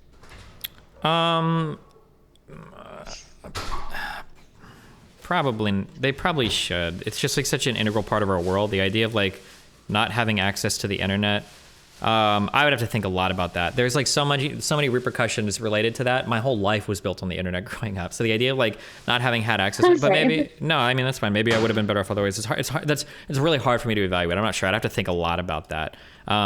It seems like a pretty reactionary position to stake out. Like just because there are some bad things on the internet, no kids should have access to the internet. Like I don't know. That sounds like a little bit too extreme, I think. Well, to rephrase that, would you believe in limited access to the internet for children, or no? I mean, I think I would say there should be limited access, right? Like obviously kids shouldn't be watching porn or whatever. But then it comes down to like, how do you limit it? Because it seems like really hard. A lot of parents are super booming when it comes to internet shit. But yeah, I mean, obviously there should be some reasonable limits, of course. All right. My second question is about like disinformation and quote unquote fake news. I don't know if you've already talked about this before, but do you think that disinformation should be criminalized? And if it is, like what would be the line between free speech and criminalized disinformation? Criminalized implies like the government taking like a legal stance on it. I don't know how I feel about that. That sounds really spooky. I think that private companies should take a much stronger stance against misinformation though. But I don't know if I'd say it should be criminalized. That sounds really spooky. Okay, thank you so much. I was going to say there's Tani DM'd me and asked me, do you think there should be stricter rules and regulations on the use of money in political campaigns? If people want to talk about what kind of regulations they want, we're free to discuss that, but people always are really vague and it's like, there should be less money in politics. Like, okay, well, how? And then nobody really has like good prescriptions from there. So, I mean, like, I usually stray away from saying yes and be like, should we be more X about something? Should we be better? Because usually people are saying, they're like, should we be better about how we do this? Like, sure, I guess. But like, what do you mean specifically there? So I would have to like look at like a particular proposal to see how I feel about something rather than just saying like, we should be more strict with money in politics. Because I don't know what that means. Yeah. All right, thank you so much. I'll give the. I was curious if you were watching any of the mayoral races lately, because I really only care about local politics. It's the only thing I really see. And I saw the Omaha mayoral race, and I was kind of curious why you think she won by so much, and how you think the New York City mayoral race is going to go. And I don't know if you've been following any of the other things like that, or at least even state legislation, but I guess we'll just stick to mayoral. So the Omaha one went exactly as I thought it was gonna go. Like, Neary had the most money. He was kind of like the biggest candidate without like any other like challenger showing up with some like amazing things behind them. And then once Neary won, I mean, Omaha just kind of leans conservative. Stothard's got like the support of the police union, and you know, she's a big tough on crime person, and Omahans are still pretty conservative. So I mean, like, I think like all of that went kind of as expected. In terms of New York, I have no fucking idea. I just don't know. I think Yang is still polling really well, but I don't know their politics or their history or their background of anything enough to really have like a strong opinion on that. Yeah, but other than that, I don't follow much local stuff at the moment. Because I'm probably moving here soon, so I don't really even care that much about like what happens in LA or Huntington Beach or whatever, because I move around so much anyway. But yeah. Yeah, because over here in Minneapolis, the incumbent just pretty much lost the endorsement from the DFL over here. Mm-hmm. They just had the convention. He lost to somebody new. So it looks like there's either big swings, either like at least in Omaha, because it looked like she had won by like a huge margin compared to her last one. Mm-hmm. And now it looks like NYC is like all over the place. Like, I just thought that was weird that like how big of a swing there is. And I'm wondering how much it had to do based on your location and the Floyd event. Like Minneapolis likely went more left leaning because of how close it was there. But like other cities like Omaha, as you said, it was already right leaning. Maybe it pushed more to the right because that actually was a benefit to her. But then I had also seen that her husband had killed himself, and I didn't know if that. Yeah, I didn't know if that was an issue. I mean, it's hard to say. I would have to like turn on the news and listen. I don't listen to like the local radio stations anymore over there, so it's hard for me to like have a strong like, oh yeah, this is for sure why. I just can't know. Yeah. Okay. Yeah, and everybody needs to run for local politics, like city board, planning commission, everything like that. If you're out there, you're listening, just try to get into that stuff because it's out there for you, and you just have to take it. Thank you. Thank you. What's the difference between Vosh saying he doesn't want to debate you and you saying you won't interact with Isaac or Avi? Isaac and Avi come from there are like certain types of people that I don't think are worth engaging with, and Isaac and Avi come from like a Thunderdome debate bro community. I don't think anybody should have to subject themselves to that kind of stuff if they don't want to. I think that I'm like a relatively good faith, argumentative person. I've got like strong political platforms and positions that I agree with. I think it's kind of weird if me and Vosh occupy like a very similar space and he's like, I'm never talking to that person again because they're bad faith. I think that the reasons why Vosh doesn't want to debate me is because I make him look bad, and I'm honest about that, and I don't think he's honest about that. But I'm also honest about the reasons why I don't want to debate anybody in the Isaac and Abby community. I don't think they're dumb. I don't think that they argue in bad faith, really. I don't really think that. I just don't have a desire to be part of like that huge, like circle jerk, like massive debate bro shit. Maybe like 5 years ago I would have, but it's just like not, like the last person that they fed me in that community was that Armstrong guy that was just like really fucking weird. Yeah, and Isaac was like super jerking off. He's like, oh dude, the guy fucking ruined, he fucking raped us, oh my god. It was just like really insufferable, and I just don't want to be part of like any of that shit. It's just really cringe to me. Like I debate the positions I do because I feel really strongly, like morally, ethically, and politically about them. It's not just like a big like debate contest to me, and it just feels a little weird like being in communities like that. What about just like Avi though? Avi seems a little bit cooler than the rest, you know, not as debate, bro. Yeah, he kind of does, but the problem is that like he lends a lot of credence to Isaac's position. Like Avi kind of feels like Isaac's PR guy sometimes. Like Avi, it almost feels like Avi exists in that community so that Isaac can go, well, here, look, talk to Avi, he's chill. But like at the end of the day, I'm 99% sure that Avi and Isaac are like best friends, and they spend all their time in that server and shit. And like, yeah, I just don't have much of a desire to be associated with it. And then Avi's response publicly, like recently, like the incessant tweeting about me over and over again, and all of that shit just kind of like reinforces my prior position that it's like, okay, yeah, I think I made probably the right choice here. Yeah. All right, cool. I love you, buddy. White people are happy in chat. I'm here with some more weird questions. If do you think that Try to keep it to one question, Stardust. Oh, okay, all right.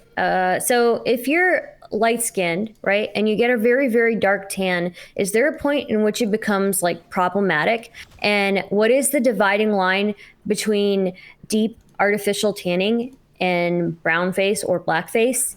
Is there like a scale? And if so, what would that scale be? What do you think? I have no idea. I would have to think about this a lot. Personally, this is a longer conversation. I don't care about shit like blackface. I think it's stupid. So there's so many other things I care about more than whether or not somebody looks a particular way. Like, are they acting racist? Yeah. I don't think that it's bad to tan too much or whatever. I don't know. I just don't care that much about it. But so I would have to think a lot before having like a good, like thought out position related to this, I guess. Okay, thank you. Yep. We have Charmhole next. Charmhole, just so you know, before you speak, I'm already on the kick button just in case. Don't do anything stupid. Of course not. Never. For my hero Destiny, I would never. Hi, Destiny. Thanks for doing this. Hi, what's up? Yeah, so I've been throwing around this phrase a lot. I call it the Holocaust of the poor. As you know, in America, the 13th Amendment allows for prison slavery, effectively, and most people in prison are there because they're poor. So how do you feel about the Holocaust of the poor going on in America and other capitalist-centric countries? I don't think I would ever call it the Holocaust of the poor. I don't think that prison labor is necessarily that bad. It just kind of depends on what we think prison is for. And I mean, like, no matter what happens, it's probably almost always going to be disproportionately poor people that end up in prison because wealthy people don't tend to commit the types of crimes that get you in prison. So I don't know. It's a really loaded question. There's a lot of different parts to that I would have to think about, I guess. Wow, great. Thanks. So I'll answer through my moral framework for why I don't give a fuck about it. If we consider that prison ought to be a rehabilitative area, which I think it should be, a part of that rehabilitation might be like paying back some debt to society. Maybe that's like a part of your rehabilitation. If we agree that it's part of your rehabilitation, then the idea of you performing labor supervised or forced by the state as part of your rehabilitation and getting paid for it doesn't really mean that you're paying back a debt to society. Society is literally paying you. So if we think that you have some debt to society and you're doing some work to pay it off, like maybe you're digging a ditch or maybe you're planting flowers in a park or whatever, like I don't think that's the worst thing in the world. The fact that poor people disproportionately go to prison isn't really something I'm intrinsically concerned about. That's probably an okay thing because people, if they commit certain crimes, should go to prison. The issue shouldn't be how do we keep poor people out of prison. The issue should be how do we prevent the conditions by which poor people commit crimes to go to prison. So for instance, if you murder somebody or if you're selling crack to kids, you should probably go to prison, but we should probably look at the conditions that make it so that people do kill each other for drugs or for people to sell drugs and fix those conditions instead. So I think that starting at the prisons is the wrong spot there. Are you looking forward to reading any books? I'm lazy as fuck. We'll see. Okay. No Jordan Peterson? Really? Oh, didn't he come out with more rules for life recently? Yeah, apparently the 12 weren't enough. He had to write another 12. Well, I don't think he had don't get addicted and almost overdose on benzodiazepines. I don't think that was in the first one, so I think he needed to release a second edition. That's right. That's right. Yeah.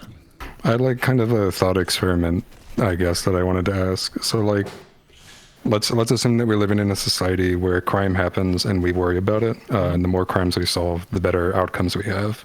And so we have two methods of determining if somebody's guilty. That way we can like discourage crime and make people like accountable and reparative justice and all that shit. Okay. So one method, we use all the most modern investigatory like forensic technology that we have, like criminal psychology, all that shit, like to get people to identify people that are guilty, and let's say that works about 50% of the time that we correctly identify guilt in someone. And then we have another method where we let a dog walk into an interrogation room, and if it barks at the suspect, it means that they're guilty, and if it lays down, it means they're innocent. Like, we go with the decision of the dog. And we have no idea how this works, and it doesn't really seem to like map onto anything else in the real world. This is just kind of like a thing that happens to work, and this works about 75% of the time. Where if you're like the sheriff of some town, and they're asking you like, we have to do one or the other, which one would you pick? So this is kind of a weird question, and let me take apart the weird things about it, because there's a couple of implicit assumptions about it that kind of lead you to saying a certain answer, but I don't know if I can buy those implicit assumptions, but I'll do it in a certain way. So the first problem is, one, this is assuming that you can verify the results of your investigation afterwards 100%, correct? It must, right? So we know this is assuming that you have perfect knowledge somehow. Yeah. Yes. Yeah. You got some note from God where God says like, hey, just Yep. this worked, and now we're Yeah. So one, we'd be able to verify the results at the end. So we would know the dog was right 75% of the time. Yeah. And then the second thing is, now, are you saying that it doesn't map onto anything actually, or that we just can't figure out what it maps onto? I'm saying that it. I can answer both. So, it doesn't map on anything actually, yeah. But I like you said that there are weird things baked in here, and I haven't thought about it that much. I guess. Because if we say that it doesn't, if we say that it doesn't map onto anything actually, I would reject the hypothesis and say I don't believe in that world, because I think that world would exist independent of causality, and I can't evaluate a hypothetical world that doesn't have causality into it. That has to be like some basic presupposition, and if it doesn't exist, I can't even fathom the results.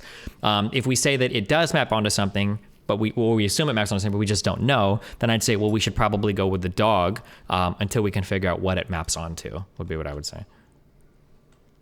So, okay, I won't take any more time then. Okay, thank you. Oh, wait.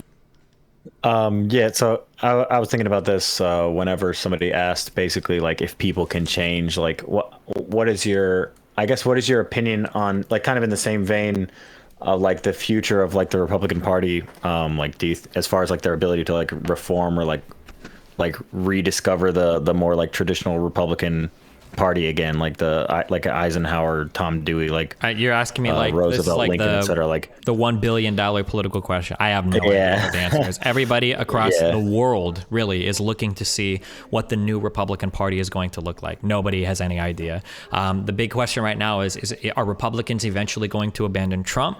Or are Republicans still looking, like Aragorn and everybody was looking to the sunset for Gandalf to come riding and for Trump to come back? And then if he doesn't, what's going to happen afterwards? I don't know the answer to that. Yeah. Nobody knows the answer. Everybody wants to know the answer to that, but it's really, really hard. Who the fuck knows? Yeah. Yeah. Could I slip in one more question, because that was really short? That's really fast. Like, what do you think about Yang? I just don't have any strong opinions about him. This sounds like this might even be racist. I don't know, but he comes off as like very timid to me, which I think is probably going to hurt him in like any type of leadership election. Yeah. Okay. All right. Well, thanks.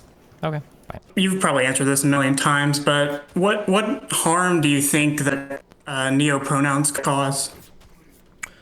I don't know if I would say they cause harm. More so that like if you're gonna suggest something new or posit something new, I think that you need a reason to bring about its existence, and neo-pronouns just don't make any sense to me whatsoever. Because any argument you can make for neo-pronouns, you could also use for like neo-adjectives, which I kind of made fun of on Twitter, or neo like verbs, like I don't run, I feyon, or I don't think, I feyink. Like what?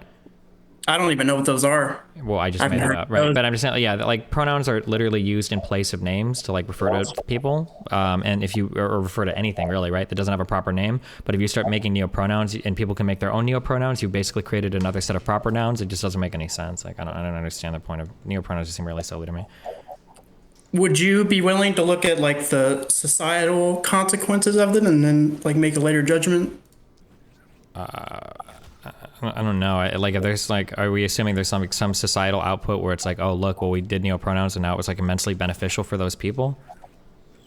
Basically, yeah. I don't know. Maybe I'd have to think about it, I guess. So you're not. Well, never mind. Thank you. Yeah, I love you. Be careful. VGG. Okay, so this happened a couple weeks ago already, but you remember when Vosh had his little fundraising for Palestinian kids, and there was this clip of David Pacman being told about it and being like, oh, by the way, they have a connection, or they accused of, being suspected of having a connection to Hamas. So this wasn't even like a straight up like, oh, it's confirmed, or like there's actually like heavy reason to believe that there's connection. It's just like, oh, maybe something, maybe they have something. So basically, there's no connection as far as we know. But then like Vosh saw that clip, and what he said is, oh, David Pacman is like a Zionist. And from my perspective, that seemed like an okay take, considering what Pacman was saying, which is like levying heavy accusations against Vosh, who's raising money for Palestinian kids, and Pacman just comes in like, oh, like this guy's like literally trying to fund terrorists with no fucking evidence. So, okay, Vosh called him like a Zionist, and you fucking come in and you just like laugh, Vosh, and you're like, oh my God, like a white guy is saying that the Jew is a fucking Zionist. How horrible. I think that like that whole saga, like because it happened a few weeks ago, like maybe now you would accept that like you overreacted. And my question is, why such a bitch when it comes to Vosh, mate? I mean, like, don't you think it's kind of reasonable when alt-righters see that, like, Jewish people run all the banks, when Jewish people own all the places in Hollywood, that, like, maybe they think there's a big Jewish conspiracy, so when they call every single Jew a Zionist, right? Like, I mean, like, we can make arguments for why people say the things that they do, and maybe even some of these can be like, oh, well, at least I understand their reasoning. I just think that calling, like, a Jew that is very clearly not, like, massively pro, Israel, like anti-Palestinian, calling them a Zionist is just like really, really, really, really, really fucking weird. I think it's super bad optics. If any alt-righter did it, I'd be like, damn, that's like pretty anti-Semitic. I never said that Vosh was anti-Semitic. I don't even know if I said his remark was anti-Semitic or if it could just be taken. I don't remember, but I don't know. I don't think Vosh hates Jews or whatever. I just thought it was a really super yikes comment. I'm sorry if that bothers you so I know you don't think that because it's very clear that he doesn't, but you were I don't know about that actually, right? Combined with the comments about Israel and everything, it's pretty fucking weird. Come on, Steven. Like you were doing you were doing the 2021 Destiny game of like rhetoric. You were being like, oh, like haha, I'm gonna laugh at this guy, and like, oh my God, so yikes, like this fucking white dude, like oh my God, I don't know if it's okay to say this about a Jew, but like from fucking Vosh's perspective, David Pacman has just come in and said like, you are funding terrorists when all he's doing is funding fucking Palestinian kids. And he did actually vet the organization. Nothing has come out of it. Like, there's no reason to really believe that it's like connected to terrorists. So it's possible that there's like a million things that like Pacman probably did wrong. I thought it was really dumb that he just like quickly Googled it and made a decision about it. I don't know why he did that. It seemed pretty reckless. I just think it's really yikes to call like an American Jew that's given a position in the past that Israel, like the settlements are wrong and everything, to call that person just a Zionist just feels really weird. But I'm sorry if that bothers you so much. But so the reason why it's not weird is literally in the clip with Pacman making that claim against Vosh. So I think that justifies you thinking that maybe Pacman is a Zionist, because why else would you be so defensive and like attacking Vosh in this kind of a dumb manner, to be honest? Because he, like, like you're gonna agree with me, like he had no reason to believe that it's a fucking terrorist connected organization. Do you think it would be reasonable for me to assume that every single person that comes up and supports like CRT to me that's black is like a black nationalist?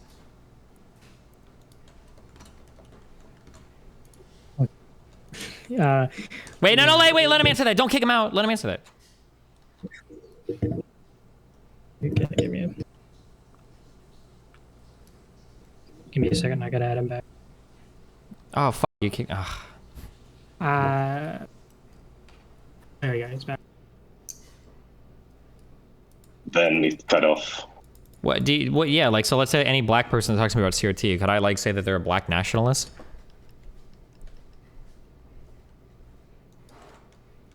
Well, I'm a black nationalist. I wouldn't talk about CRT myself, so this is feeling kind of weird. Well, okay, but can you not engage me with the question, or?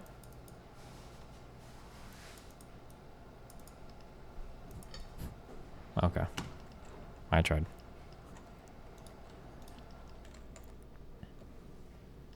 All right. We have another question from Synth.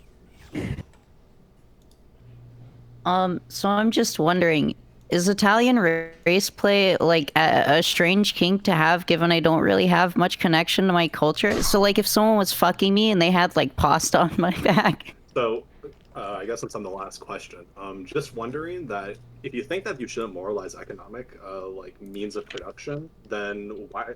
What's like your argument against like slavery as a means of production if it was the highest output for economic productivity? I mean, if it was the highest output, you might be able to explore that. But I think the reality is that the way that humans work together is when everybody's allowed to pursue things they were interested in, when people have more like control over themselves and their education, what they want to do. I think that it tends to produce human flourishing that is a much greater amount than when we like try to enslave parts of the population. That just leads to a lot more instability. It leads to a lot more economic and civil unrest. I just don't think it's a good way to run things. So I mean, like in some hypothetical world where like people were okay with being enslaved and worked, whatever, maybe it could work. But I don't think that maps on well to our current reality.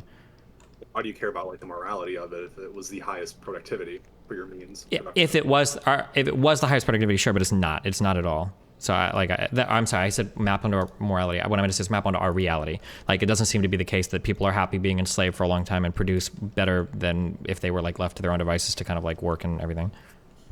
Well, it sounds like then you have like other methods of which like you like view an economic system like other than just productivity then. Well, not really, because if people were like slaves, like hyper productive and worked like really well and everything, then I don't know, maybe it'd be in favor of slavery, I guess. But Oh, let's say it is. What's the argument against it then for you? I don't know if there would be one. So then, if it's not just the productivity, then by your example, then like what other metrics like do you value? You'd have to get into like some weird meta-ethical argument, but I don't know like what meta-ethics arguments I find convincing that like show you that like these particular set of actions are right or wrong. That's why I like look at outcomes and everything. Okay, and then I guess question as well. Since you seem pretty open about willing to like debate your like economic and like philosophical takings or basically any topic, how come you're not willing to do that for like your like performance in League of Legends, for example? Like how come you just ban people as opposed to debating them in the marketplace of ideas? Well, you know, it depends on what they post in chat first, but League of Legends is a very serious topic that not just anybody should be allowed to debate. It's one of the most serious topics. So do you go by like the op.gg metric of criticism then? Yep, if you don't have at least if you're not at least plat 4, you don't get to say shit. That's how we go. All right. Yeah, true. All right. Then where's my unban? Who are you in chat? Now it depends on what you said. Tighten of the mind. Oh, probably never. You're weird. Why do you obsess over bullying Mr. Mooten so much? Oh, come on. All right. Listen. All right, listen. Listen, if you write a big apology email to Mr. Mooten and you get unbanned, then good luck. Otherwise, you're fucked. All right, unlucky. Okay, yeah. So I don't get how the left or like maybe even lefties get really cringe with cancel culture, because you know about the phrase culture is mainstream from politics or vice versa. I forgot which correct phrasing it is, but then because of that phrase, people like Ben Shapiro or Tim Pool finally realized that that is true, and they're slowly trying to build like an infrastructure to make and support content that goes with their ideas. And so because right now, recently, Scott Cawthon got canceled, you don't need to know the details, but let's say Scott Cawthon instead of doesn't retire, or maybe the next person that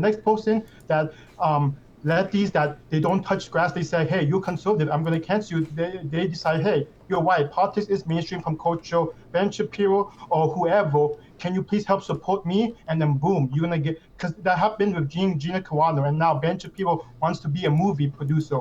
What this keeps happening, and lefties keep on saying, we're going to push you out, we hate you, okay. Hey, Ben Shapiro, want to be a game dev, want to be a TV show producer, or Tim Pool, do you want to do this with my content? And I don't get how lefties don't realize that if this happens, it's going to really fuck up, maybe not the country, like 10, 15 years later, because now conservatives are able to live in an alternate reality. Even with you, Destiny, it's not just conservatives, it's you. Because I know how the lefties, they try to really hurt Lily Pichu.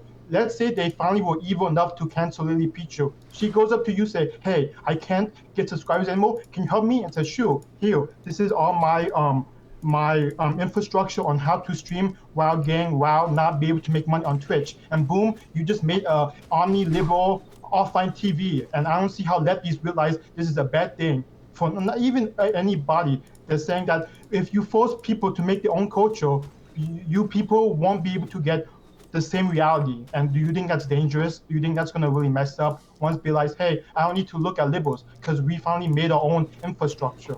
And do you think that can be dangerous in 15 or 20 years? Yeah, it could be, sure. Yeah, I don't know how else to respond to that, but yeah, it seems like it could be. Okay, so like I don't get like yeah, no, I thought maybe you can like really did that more like to do like lefties not understand that maybe cancel culture is gonna force people to, because like don't they realize if they push hard enough, maybe after 5 or 10 years there's gonna be like enough of it where you can literally have people make games and be openly saying, hey, trans rights are cringe, no trans rights, and they don't like. Do you think that's like actually going to be like a dangerous thing that's going to happen, or do you think it's just all my imagination and I should go actually eat grass? I have no idea like what it'll look like in the future if conservatives like make all their own movie studios and stuff, or what. I'm not sure. Just don't know. Maybe it'll happen or maybe not. I'm not sure. Okay then, because I thought maybe do you think like it could be like dangerous enough, like it could like affect you culturally that But okay, thanks. Okay.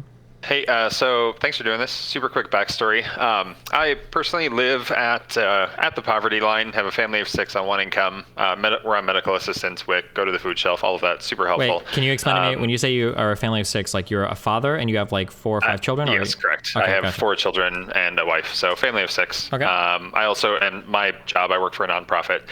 One of the things we do is we help set people up with the state to receive all the benefits they deserve for where they're at in life.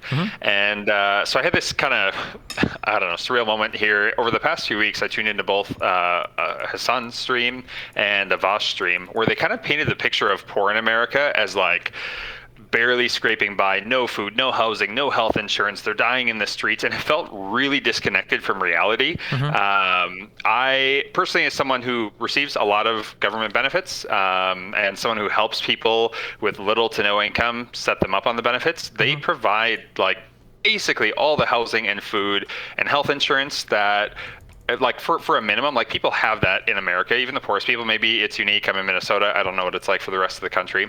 It isn't as good as the wealthy have it, sure. But from my limited experience, the poor are taken care of. And so I guess my question, do you think the left feels even like is more disconnected from, I don't know, quote unquote, poor in America when they paint a picture like this that just isn't true?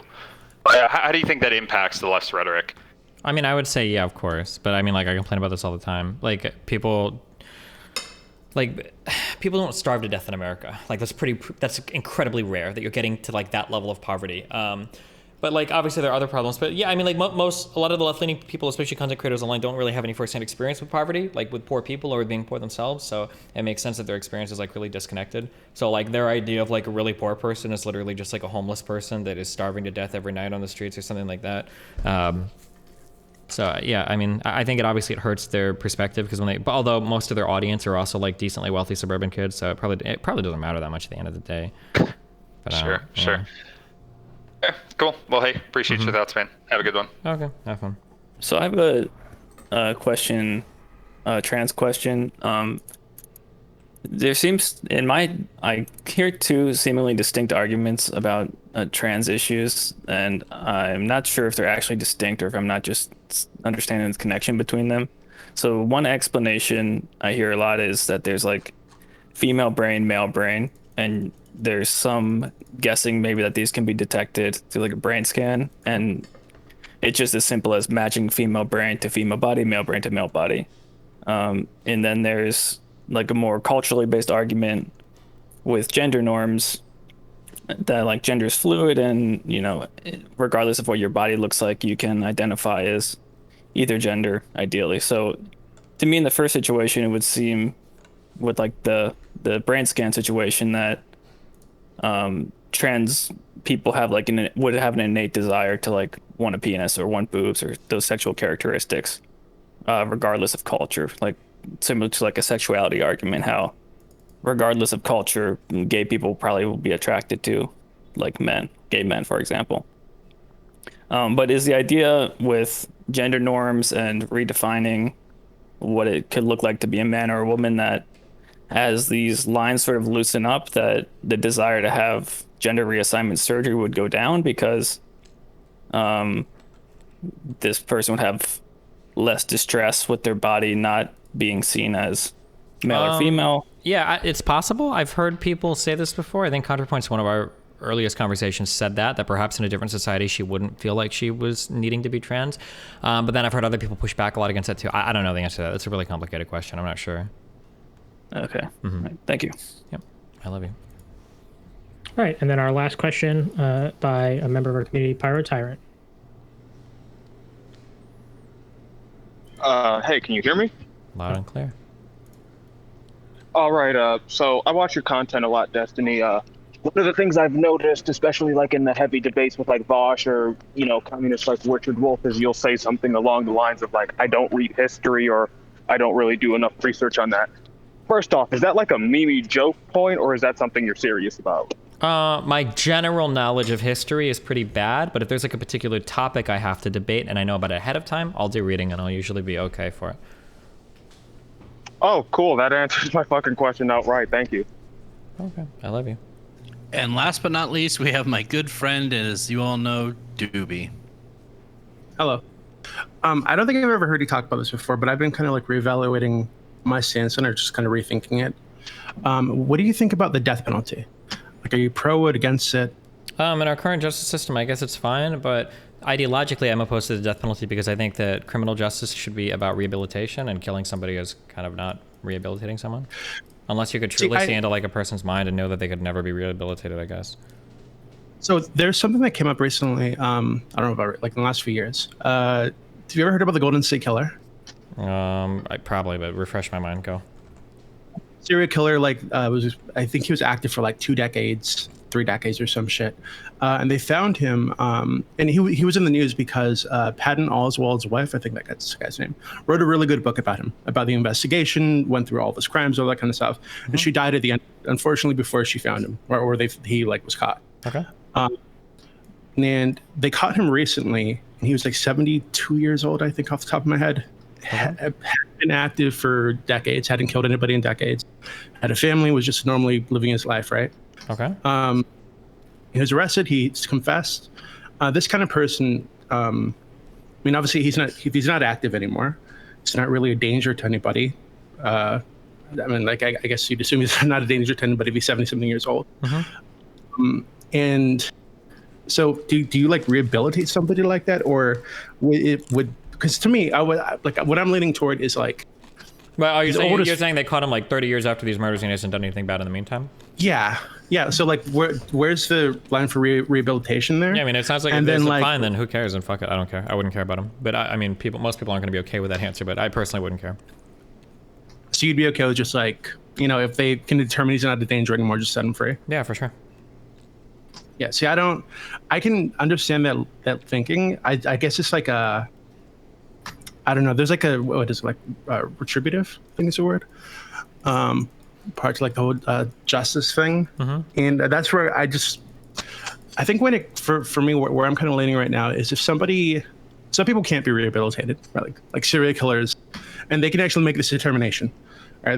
They cannot be rehabilitated. They are just fucked up. And for those people, if rehabilitation is apparently out of the question, according to the experts, like to me, it makes sense to just get rid of them, or to kill them. But I'd be really interested in your thinking about that, because I don't think I've ever heard you go into depth. I mean, if it's like literally impossible to rehabilitate them, then yeah, sure. Although I think normally that's not the case. But I mean, like if it was literally impossible, we somehow were able to determine that, I guess, sure. Yeah. Okay, that's all I was wondering. Okay, I love you. I love you too. This was a question that I had pinned that I thought would be perfect for like an outro for you, as kind of a question posing into your outro, which I'll ask, which is, now that things are opening up, and like kind of lockdowns are kind of easing up a bit, do you have any panels or debates planned outside of the stream, similar to like what happened at the Kenosha event?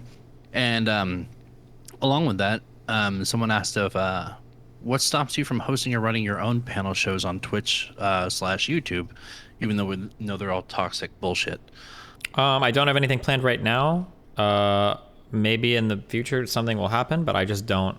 I wouldn't run one of those myself because it's just so much fucking money. So remember to hit that like and subscribe, and don't forget the notification bell so that my videos show up right in your feed. She recently just messaged me and said that they are getting bombed in Venezuela or wherever she's from. I don't know if she messaged you too, but she said she needs our help.